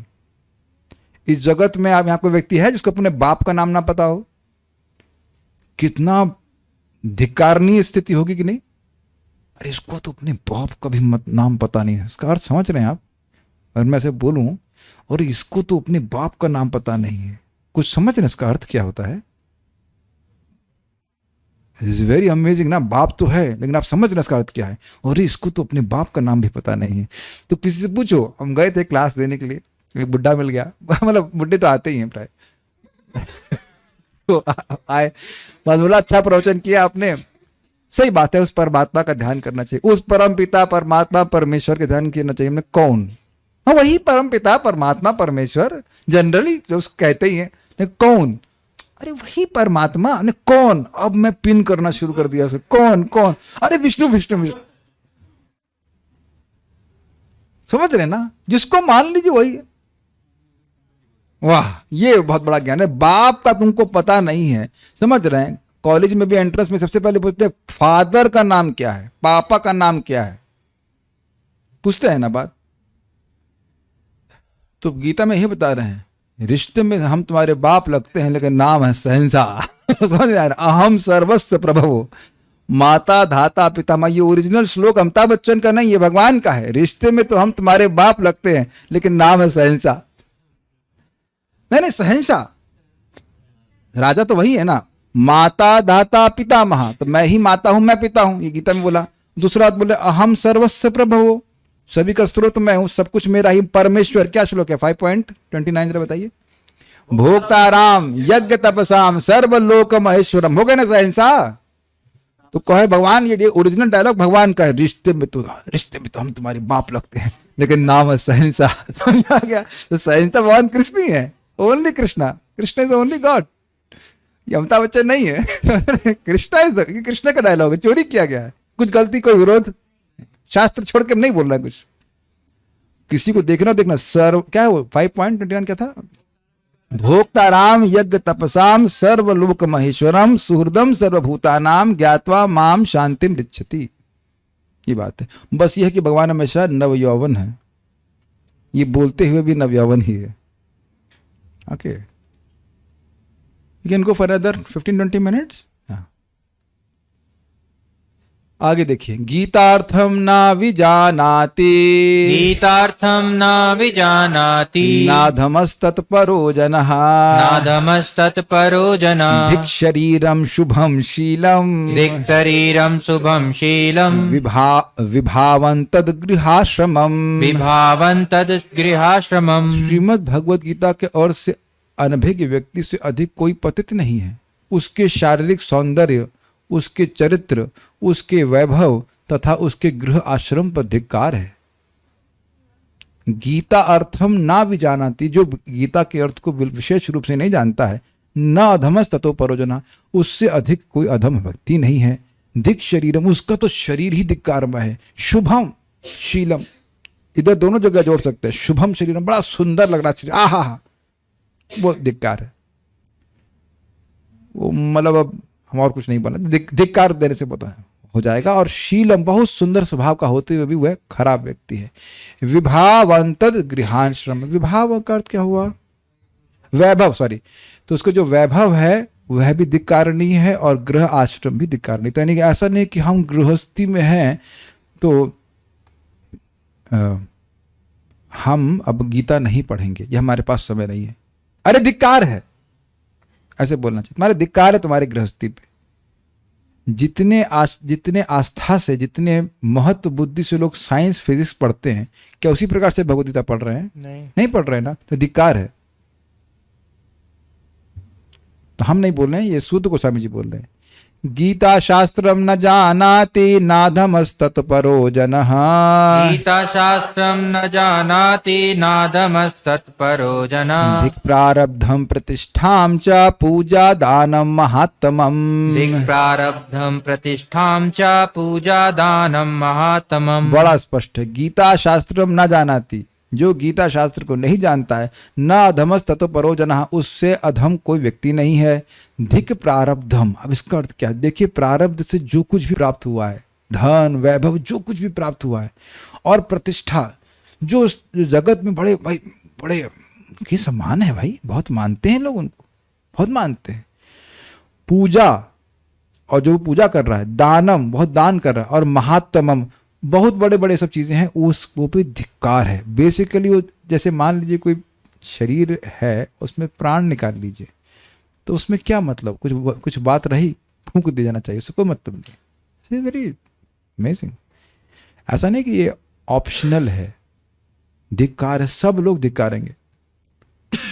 भगवद गीता शास्त्र से अनभिज्ञ व्यक्ति से अधिक कोई पतित नहीं है। उसके प्रारब्धों, उसकी प्रतिष्ठा, उसकी पूजा, उसके दान तथा उसकी महत्ता पर धिक्कार है।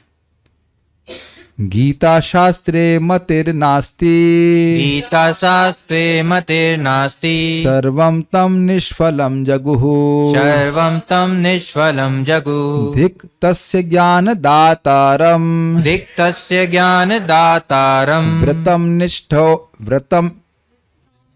नहीं मेरा सिस्टम व्रतं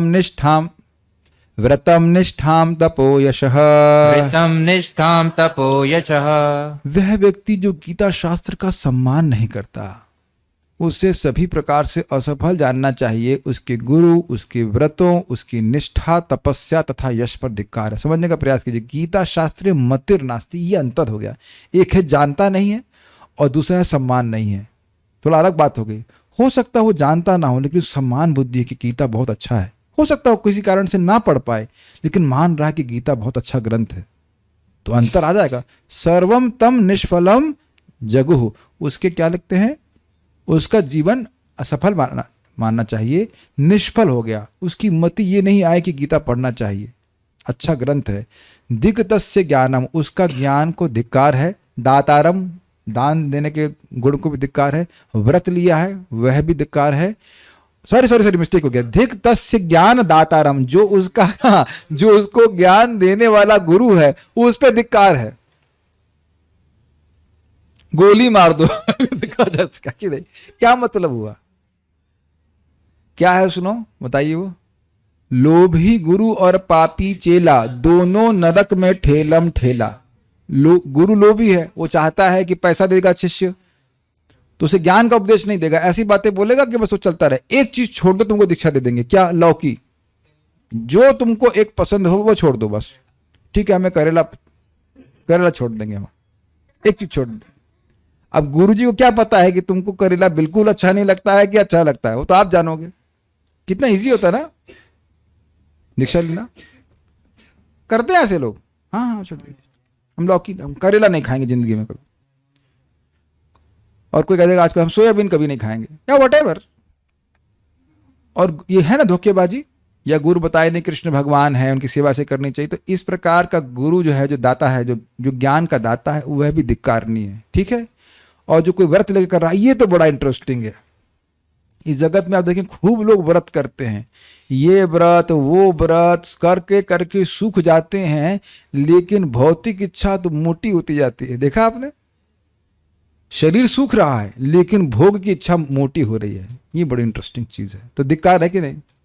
निष्ठाम, निष्ठा का अर्थ क्या था, व्रतम निष्ठा था क्या, उसकी निष्ठा मतलब उसकी श्रद्धा, फिक्सिडनेस, लगा पड़ा है किसी कार्य करने में, धिक्कार है। उसके तप पे धिक्कार है और यश पे भी धिक्कार है।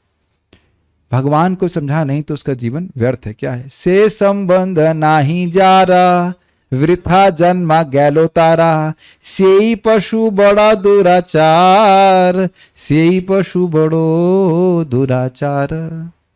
जिसने अपना संबंध भगवान से नहीं समझा, से संबंध नाही जार वृथा जन्म दयालोतार, उसका जन्म वृथा चला गया। सेई पशु बड़ा दुराचार, वो उस पशु ने बड़ा दुराचार किया। वही पशु है, पशु नहीं, उसको तो कोई दिक्कत नहीं, यही पशु है, बड़ा दुराचार कर रहा है। मनुष्य जीवन प्राप्त करके भगवान के बारे में समझ नहीं रहा है भगवद गीता से। अब इस पे एक रोचक कहानी सुनना चाहेंगे आप। ज्ञानी जैल सिंह, प्रभुपाद जी के समय में ज्ञानी जैल सिंह जी उनसे मिलने के लिए आए थे और वह तब प्रेसिडेंट नहीं थे। लेकिन प्रभुपाद जी जो भगवद गीता थी उसको उन्होंने सर से लगाया और कुछ समय तक चले। ये बड़ा महान ग्रंथ है। तो प्रभुपाद जी ने कहा कि इसने भगवद गीता को सम्मान दिया है। मति समझ रहे हैं, जिसको आप बहुत श्रेष्ठ मानते हैं, तो निश्चित ही आगे बहुत बड़े व्यक्ति बनेंगे और आगे जाकर वो भारत के प्रेसिडेंट बने। सी सी मैं समझता हूं कि बहुत से भक्त लोग यहाँ पे होंगे, पता नहीं बहुत का तुमको नहीं पता, एक दो भक्त तुमको बोले हैं कि उनकी बहुत इच्छा थी भगवद गीता को समझने की। ये बहुत महान इच्छा है, बहुत महान इच्छा है ना। अच्छी बात है, बहुत अच्छी बात है।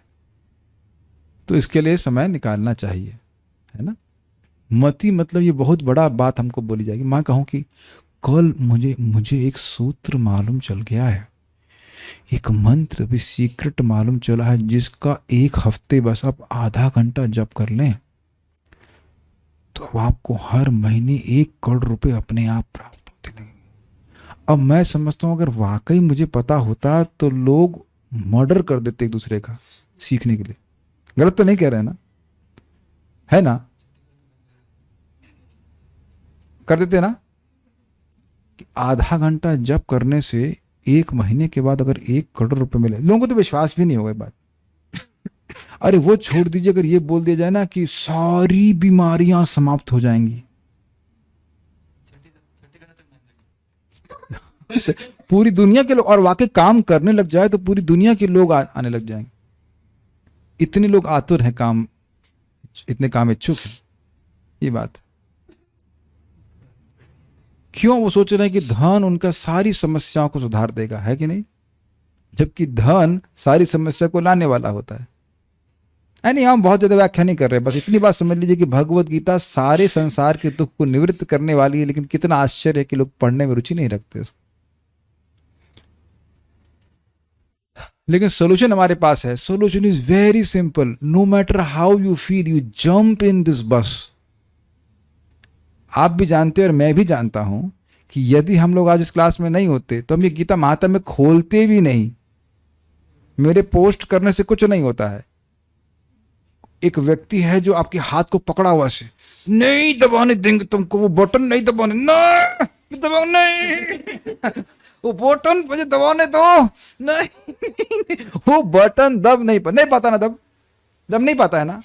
कल पूछा था ना कि कितने लोग पीडीएफ पढ़ के आए थे, नहीं वो प्रभु जी किसी ने पकड़ ली था उंगली, वो दबाने का हम प्रयास कर रहे थे, पीडीएफ खोल नहीं रही थी, है कि नहीं, होता है कि नहीं।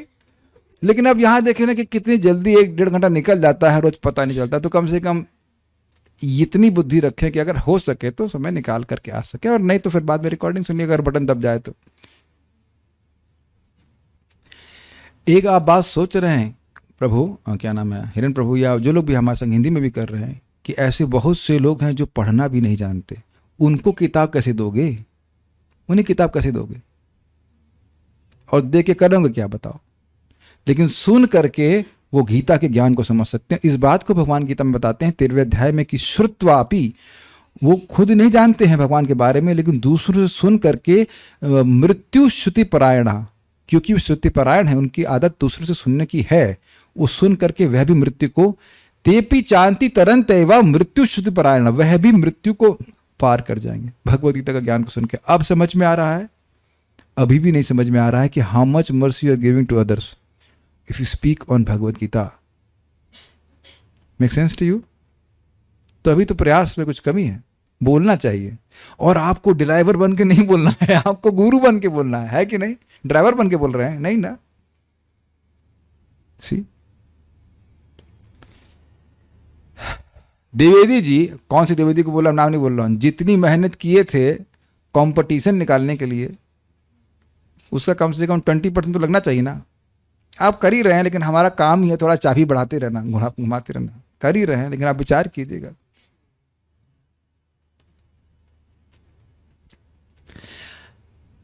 हमारी इच्छा है कि जो बुद्धिमान लोग हैं एटलीस्ट उनको तो कुछ इसमें प्रयास करना चाहिए, शास्त्र को समझें और दूसरों को बताएं। This is the perfect use of your intelligence. भगवान स्वयं बोल रहे हैं, बुद्धि के द्वारा मेरी उपासना करता है जो भगवद गीता को समझता है। Make sense? ठीक है। गीतार्थ पठनम नास्ति गीतार्थपठनं नास्ति नाधमस्य तत्परो जनः नाधमस्य तत्परो जनः गीतं न यत् ज्ञानम् गीता गीतं न यत् ज्ञानं तद्विद्धि असुरं सम्मतम् तद्विद्धि असुरसम्मतम् तम मोघम धर्म रहितम तं मोघं धर्मरहितं वेद वेदांत गर्हितम। वेद वेदांत गर्हितं। जो व्यक्ति श्रीमद् भगवद गीता के अर्थ का पठन नहीं करता उससे अधिक कोई पतित नहीं, तथा जिस ज्ञान का गीता में गुणगान नहीं है, जिस ज्ञान का गीता में गुणगान नहीं है, मेरे पीछे माइक पे बोलेंगे प्रभु जी, जिस ज्ञान का गीता में गुणगान नहीं है, गीता में गुणगान नहीं है, उसे आप पूरा कीजिए। आसुरी, हाँ, आसुरी, व्यर्थ, धर्म रहित तथा वेदों और उपनिषदों द्वारा गर्हित जानना चाहिए। और ये भगवान स्वयं बोले हैं 14th में, ये ज्ञान है और उसके अलावा सब टोटल अज्ञान है। अभयम सत्व संशुद्धि कहाँ श्लोक है? 14th में है, 13th में है? 14th में है, यहाँ तक मैं समझ। अभयम सत्व संशुद्धि ज्ञान योग व्यवस्थिति, ये उसके बाद पूरा बताए पॉइंट्स हैं, ये ज्ञान है और बाकी सब टोटल अज्ञान है। तो कहाँ तक पढ़े हैं? बीटेक किया हूं मैं मैकेनिकल इंजीनियरिंग के अज्ञान में, और कहाँ से किए? अधर्म क्षेत्रीय अज्ञान क्षेत्र IIT कानपुर से, अज्ञान का क्षेत्र जो है वहां से किए। ओह बहुत अच्छा, बहुत अच्छा, बहुत अच्छा। तब तो आप निश्चित ही बहुत बुद्धिमान होंगे। एक व्यक्ति हमको बोला, जब मेरा IIT में हो गया था तो मेरी दीदी को बोला, अरे आपका भाई तो बहुत चापू होगा।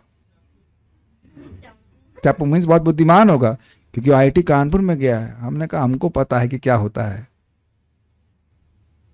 बुद्धिमान वो है कि सांप भी मारे और लाठी भी न टूटे। हे होता है ना, कर्म करे लेकिन कर्म के बंधन में ना फंसे और भगवान के पास चला जाए, ये बुद्धिमानी है। तो कौन दे रहा है ज्ञान, जरा बताइए? IIT में, MIT में, अमेरिका वाले में? कौन दे रहा है आत्मा का ज्ञान? क्या ज्ञान? उस टोटल अज्ञान का ही व्यापार चल रहा है। कचरा का कचरे भरे पड़े वहां पे। और आप प्रैक्टिकल भी आप देखते हो, जब 8वीं पढ़ लेते थे तो उस किताब को देखना भी नहीं चाहते थे, है कि नहीं? एक व्यक्ति हाथ खड़ा कीजिए। द्विवेदी जी, जिन जिन ज्ञान में आप अवगाहन कर रहे थे, याद आ रहा है कंपटीशन से पहले, अब उधर उसकी शक्ल भी नहीं देखना चाहते, है कि नहीं? ये मुस्कुरा रहे हैं द्विवेदी जी। इधर कोई देखना चाहता है? आप देख रहे हैं, जिसको देखना शक्ल भी नहीं देखना चाहते, तो है ना अज्ञान चीज है। बल्कि आप देखते होंगे किसी वजह से आप भगवत गीता क्लास में ना आ पाते हैं, सुनना पाते हैं, कैसा अजीब सा दिन लगता है ना। ठीक है, ये तो स्पष्ट है। तस्माद् धर्ममयी गीता तस्माद्धर्ममयी गीता सर्वज्ञान प्रयोजिका सर्वज्ञान प्रयोजिका सर्वशास्त्र सारभूता सर्वशास्त्र सारभूता विशुद्धा सा विशिष्यते। विशुद्धा सा विशिष्यते। अतः समस्त शास्त्रों के सार तथा समस्त ज्ञान के स्रोत के संकलन के रूप में पवित्र गीता सर्वत्र रूप से सम्मानित है। तस्मात्, जिसने, तस्मात् का समझ लेना चाहिए लिंक, जो गीता पढ़ता है संसार के मल से मुक्त हो जाता है, और जो नहीं पढ़ता उसका जीवन ही धिक्कार है। तस्मात्, इसलिए धर्ममयी गीता, जैसे ये बड़ा सुंदर है। अमोघ प्रभु ये बताइए, सूर्य कैसा है? प्रकाशवान। वेरी गुड, प्रकाशमय, यानी सूर्य में प्रकाश के अलावा कुछ नहीं है। तेजमय, यस। धर्ममय, समझ में आ गया? कितना सुंदर बात आई। जैसे सूर्य के सामने आएंगे तो तेज प्राप्त होगा ही कि नहीं? होगा ही, पक्की बात, वो है ही तेजमान, उसमें तेज के अलावा कुछ है ही नहीं। उसी प्रकार भगवत गीता किससे बनी है? तो धर्म से ही बनी है, धर्ममय है। बहुत अच्छा शब्द है, धर्ममय, धर्म है इसमें। सर्व ज्ञान प्रयोजिका, स्पॉन्सर, प्रयोजक। It sponsors all knowledge which is knowledge, not physics, chemistry, biology. सर्व ज्ञान प्रयोजक, जिसको ज्ञान कहा जाए उसकी प्रयोजक है। प्रभुपाद जी से पूछा गया कि गुरु को सब ज्ञान होता है? हाँ, तो ये बताइए कि एम्पायर स्टेट बिल्डिंग में कितनी खिड़कियां हैं? अमेरिका में एक बहुत बड़ी बिल्डिंग थी, तो प्रभुपाद से पूछा गया, तो बोले, प्रभुपाद ने उत्तर दिया कि ये जानने का क्या प्रयोजन कि मृग मरीचिका में कितना पानी है। समझ में आया? मृग मरीचिका समझते हैं ना, जिसमें लिखता है कि पानी है, वो उसमें कितना पानी है? उसमें कुछ है ही नहीं। उसका रिसर्च करने से क्या फायदा? गुरु को यह पता है कि असली अमृत कहां पे है। समझ पा रहे हैं बात?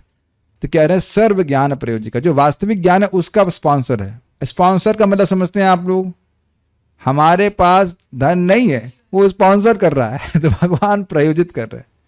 सर्व शास्त्र सारभूता, ये सारे शास्त्रों का सार है। अब ये बड़ा रोचक बात है, मैं फिर वही बताऊंगा। तनिष्क प्रभु हमको गिलोय का जूस ला के दिए, सोरस, और उसके बाद हमने कहा ये लें, ये गिलोय वटी लें, तो कह रहे हैं ये तो 160 रुपए किलो है प्रभु जी, ये 4000 रुपए किलो है। ये जो गिलोय के, इसका सार का सार का सार है, यही बोले थे ना आप? ये बोलते कुछ है लेकिन हम कुछ और सोचते हैं इसमें। सार का सार है, तो हमें क्या लेना चाहिए? सार के सार को सार लेना चाहिए, इज इट नॉट? नहीं, सार के सार को साट लेना चाहिए, खा लेना चाहिए, तुरंत पकड़ लेना चाहिए, बड़ा तीव्र रूप से कार्य करेगा। और फिर दूसरा बात बोले, कह रहे ये जूस तो ऊपर ऊपर से काम कर रहा है, ये गोली तो एकदम अंदर से काम कर रही है। तनिष्क प्रभु झूठ तो नहीं बोल रहा हूं? अंदर तक बीमारी को साफ कर देगी। सुनाई पड़ रहा है, हरे कृष्णा कृष्णा कृष्णा हरे हरे, हरे राम राम राम हरे हरे। कभी कभी मैं भूल जाता हूँ कि लाइव हो रहा है, I am just to excited. लेकिन भगवत गीता अंदर तक प्रवेश करके धर्म को स्थापित कर देगी हृदय से, और अधर्म का नाश कर देगी। इसीलिए भगवान आए। विशुद्धा सा विशिष्यते, ये सा मतलब ये भगवत गीता विशेष रूप से विशुद्ध है। ठीक है, मैं देख रहा हूँ कि थीम चेंज हो रही है कि, तो हम यहाँ रुकते हैं, 20वें श्लोक पे रुकते हैं। 20 पे, उसके बाद आगे करेंगे। योधीते विष्णु पर्वे योधीते विष्णु पर्वे गीताम श्री हरिवासरे गीतां श्रीहरिवासरे स्वप्न जागृत चलन तिष्ठन् स्वप्न जागृत चलन तिष्ठन् शत्रुभिर्न सहीयते। शत्रुभिर्न सहीयते। योधीते यह अधीते, अधीते का मतलब होता है पढ़ना। योधीते विष्णु पर्वे, जो विष्णु पर्व में एकादशी आदि में जो पढ़ता है गीता को, गीताम श्री हरिवासरे, श्री हरिवास वाले दिन पढ़ता है। और हमारे यहाँ भक्त लोग एकादशी को बोलते हैं गीता बंद होनी चाहिए, पहले गीता बंद करो। Quite interesting. देख रहे हैं कि रिफ्रेम करना जरूरी है, देख रहे हैं ना, रिफ्रेम करना जरूरी है। प्रभु जी आज तो एकादशी, आज तो गीता बंद होना चाहिए, आज तो बिल्कुल बंद करो। जबकि भगवान श्री हरिवास के दिन ही बोले, मोक्षदा एकादशी को भगवान गीता बोले हैं। भगवान फल खा के बोल रहे हैं कि नहीं, जो भी कर मजाक बोल रहा हूं कि अर्जुन तो फल ही खाए होंगे ना उस दिन, अर्जुन तो अन्न नहीं खाए ना। एकादशी को ही सारे श्लोक बोले गए, लिखा है ना आपके सामने, गीताम श्री हरिवासरे। तो किसी आने वाली एकादशी में हम गीता जरूर बोलेंगे, बाकी दिन बोले या ना बोले, लेकिन उस दिन तो जरूर बोलेंगे। जिसको आना हो आओ, जिसको नहीं आना वो अपना जो भी कुछ करना चाहे। लेकिन गीताम श्री हरिवासरे, हरिवास का स्पेशल अर्थ होता है एकादशी। स्वप्न जागृत चलन तिष्ठन, वह स्वप्न में जागृत अवस्था में चलते हुए बैठते हुए शत्रुभिर न सहरियते, शत्रुओं से नहीं हार सकता। जो परम भगवान विष्णु के आविर्भाव दिवस के पवित्र उत्सवों में, जन्माष्टमी, राधाष्टमी, आज भी गीता क्लास होगी, आज भी होगी। बाप से पूछ के आओ, मना किया है बाप, भगवान बोल रहे हैं होनी चाहिए, और अधिक लाभ प्राप्त होता है। पवित्र उपवास के दिनों में विशेष रूप से एकादशी पर गीता का अध्ययन करता है। तो अब आप लोग एकादशी गीता पढ़ सकते हैं नहीं, रोज तो पढ़ना ही है, और एकादशी में विशेष लाभ होता है, हजारों गुना अधिक लाभ होता है। ऐसा व्यक्ति चाहे वह जागृत हो अथवा शयन कर रहा हो, सो रहा हो, चल रहा हो अथवा स्थिर हो, कदापि शत्रु द्वारा पराजित नहीं होता। देखिए अब एक बात इंटरेस्टिंग है, इन सारी चीजों को पूर्ण लाभ आपको अनुभव करना है तो इंद्रियों को संयम करना होगा। ये एक एक बात सत्य है, लेकिन लाभ नहीं मिलता है। क्यों? क्योंकि इंद्रिय संयम नहीं करते हैं। ये तो सब एक एक बात सत्य है, चाहे भगवान के नाम के संबंध में हो, चाहे भगवत गीता के संबंध में हो। कई बार आप भगवत गीता के महात्म्य को आप सुनेंगे तो उसमें लिखा हुआ है कि वह व्यक्ति गया, वो खरगोश था, वो उड़ करके चतुर्भुज रूप लेकर के चला गया, इत्यादि इत्यादि। लेकिन वो एक स्पष्ट बात लिखी है कि वो ऋषि जो भगवत गीता को बोलते थे उसकी इंद्रियां संयमित थी। ये चेक कीजिए, ये चेक कीजिए कि कहीं हमारी इंद्रियों में लीकेज तो नहीं है। अरे टॉयलेट में जाते हैं तो वो डब्बा होता है ना, उसमें भी देखते हैं कि लीकेज ना हो, नहीं देखते हैं। टॉयलेट में जो डब्बा यूज करते हैं उसमें भी देखते हैं लीकेज ना हो। शर्म आनी चाहिए हम लोग को। मैं अपने पे विचार कर रहा था, आप सुनिए कहां कहां विचार जा रहा है, लेकिन आप देखिए ना उस डब्बे में भी लीकेज है, बताइए उस डब्बे में भी लीकेज नहीं है। एकदम गर्हित स्थान में जो डब्बा यूज कर रहे हैं उसमें भी लीकेज अलाउ नहीं कर रहे हैं हम, लेकिन इस देह में लीकेज लगे पड़े हैं, फालतू की बात कर रहे हैं मेरे से करके। मैं सबसे कठिनाई तो असद वार्ता है। हमने कहा मैं ब्रह्मचारी हूं, मैं नरसिंह देव से प्रार्थना करता हूं कृपया इस वैश्या से हमको बचा लीजिए। कैसे ब्रह्मचर्य का पालन करेंगे हम? हमको बहुत डर लगता है, अभी तक हमको बहुत डर लग रहा है। क्योंकि देखिए जितना हम असद वार्ता से बचते हैं, you become very powerful with in a day only, you become so charged up. Gita पढ़िए, भागवत पढ़िए और फालतू की बात ना कीजिए। एक ही दिन में आपको रिजल्ट मिलता है, एक ही दिन में। हमको बहुत डर लग रहा है इस चीज से, इस वैश्या से बचना चाहिए। किसी भी रूप से आ सकती है, इसके एजेंट घूम रहे हैं, टट्टू घूमते रहते हैं इसके, समझ रहे हैं?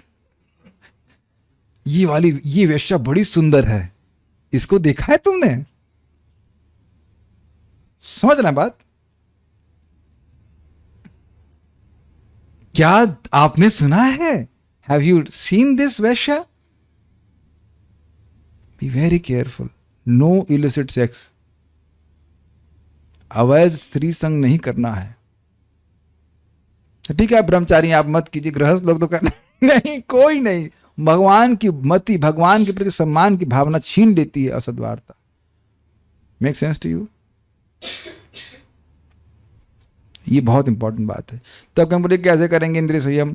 वाणी, वाणी। जीभ पे संयम करेंगे तो सारी इंद्रियां संयमित हो जाएंगी। प्रसाद ग्रहण करें और जीभ से भगवान की ही कीर्ति गाएं।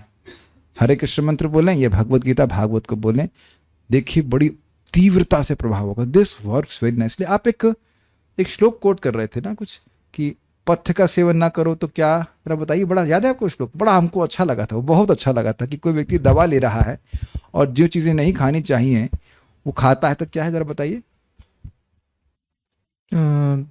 पथ्ये किम भैषज्यम अपथ्ये किम भैषज्यम। हाँ, अर्थ जो बताइए। व्यक्ति पथ्य का सेवन कर रहा है, यानी कि जो खाने योग्य वस्तु है उसको ठीक से फॉलो कर रहा है, खाना आहार विहार सब कुछ, तो उसको औषधि की क्या आवश्यकता है। और जो व्यक्ति बिल्कुल भी फॉलो नहीं कर रहा है आहार विहार इत्यादि, उसको भी औषधि की क्या आवश्यकता है। यस वो ठीक होगा ही नहीं। तो ये बात बहुत ध्यान रखने वाली है। अपनी इंद्रियों को संयमित करे, दूसरों पे दया करे, और जैसे भगवान रख रहे हैं उसमें संतुष्ट रहे। तो तुष्यति आशु जनार्दना, याद हुआ? इंद्रियों को संयमित करे, इंद्रियों को भगवान की सेवा में लगाए रखे और भोग में न जाने दे, पॉइंट नंबर 1। दूसरों पे दया करे, ये नहीं कि अब चुप हो गए सांप की तरह एकदम, नहीं, दूसरों पे दया करे। जो नीचे हैं, जो गीता के ज्ञान को नहीं जान रहे हैं, नीचे का मतलब जिनको ज्ञान नहीं है उनको बताए इसके बारे में। और तीसरा, जैसे भगवान रख रहे हैं संतुष्ट रहे, हाय तौबा ना करे। तो ये फुल प्रोग्राम है भगवान को जल्दी संतुष्ट करने का। तो मान लीजिए मैं इंद्रिय संयम कर रहा हूं लेकिन दूसरों को बता नहीं रहा हूं, तो कितना परसेंटेज किया? 33%।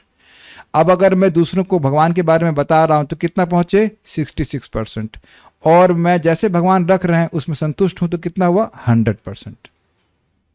समझ में आ रहा है? समझ पा रहे हैं बात? पूरी तरह एकदम क्लियर शास्त्र बता रहा है। रिफ्रेम योर लाइफ, शास्त्र इज मेंट फॉर दैट। तो ये बात बोल रहे हैं। तो ये फिर आप प्रबल होते चले जाओगे। मैं एक सच्ची घटना बता रहा हूं, भक्ति संदर्भ में लिखा हुआ है कि एक राक्षस एक ब्राह्मण को खाने के लिए दौड़ा और वो ब्राह्मण मंत्रोच्चारण कर रहे थे। इतना अद्भुत हुआ कि वह मंत्र नहीं बोला, उस ब्राह्मण के मुख से उच्चरित मंत्र को सुना और सुनते ही उसके हृदय से उस ब्राह्मण को खाने की इच्छा चली गई। ये मंत्र बहुत शक्तिशाली है, भगवत गीता बहुत शक्तिशाली है, एक एक बात सत्य है। लेकिन अगर इंद्रिय संयम करेंगे तो इनका प्रभाव बहुत तेजी से होगा। और इंद्रिय संयम भी इसी से होता है। ये भी हमने सुना है गीता के महात्म्य में, बार बार गीता का पारायण करने से, वाणी को भगवान में लगा देने से सारी इंद्रियां संयमित होने लग जाती हैं। और प्रसाद ग्रहण करने से बी वेरी केयरफुल कि किसके हाथ का बना हुआ खाना खा रहे हैं। ये जरूरत से ज़्यादा लाभकारी। फिर से तनिष्क प्रभु को माइक दीजिए। प्रभु, जब हम कुछ खाते हैं तो उसका जरा आप बताए थे ना क्या प्रभाव कैसे कैसे होता है। मैंने आपसे पूछा था कि हम जो कुछ खाते हैं क्या उसका प्रभाव तुरंत होता है? क्या उत्तर दिए थे आप आयुर्वेद के अनुसार? यस प्रभु, उसके 3 भाग होते हैं। प्रथम रस रूप बनता है जो शरीर को पोषित करता है, दूसरा किट जो शरीर से बाहर निकलता है, और तीसरा उसका सार जो मन को पोषित करता है। तुरंत होता है ये। इन्होंने गिलोय जूस दिया था, आधे घंटे में नाड़ी चेक किया, आपका इसका प्रभाव इसमें आ गया। सामान्य शरीर में मैक्सिमम से मैक्सिमम 45 मिनट्स के अंदर अंदर जो कुछ भी हम खाते हैं उसका प्रभाव दिखाई दे जाता है। और ये तीनों प्रभाव।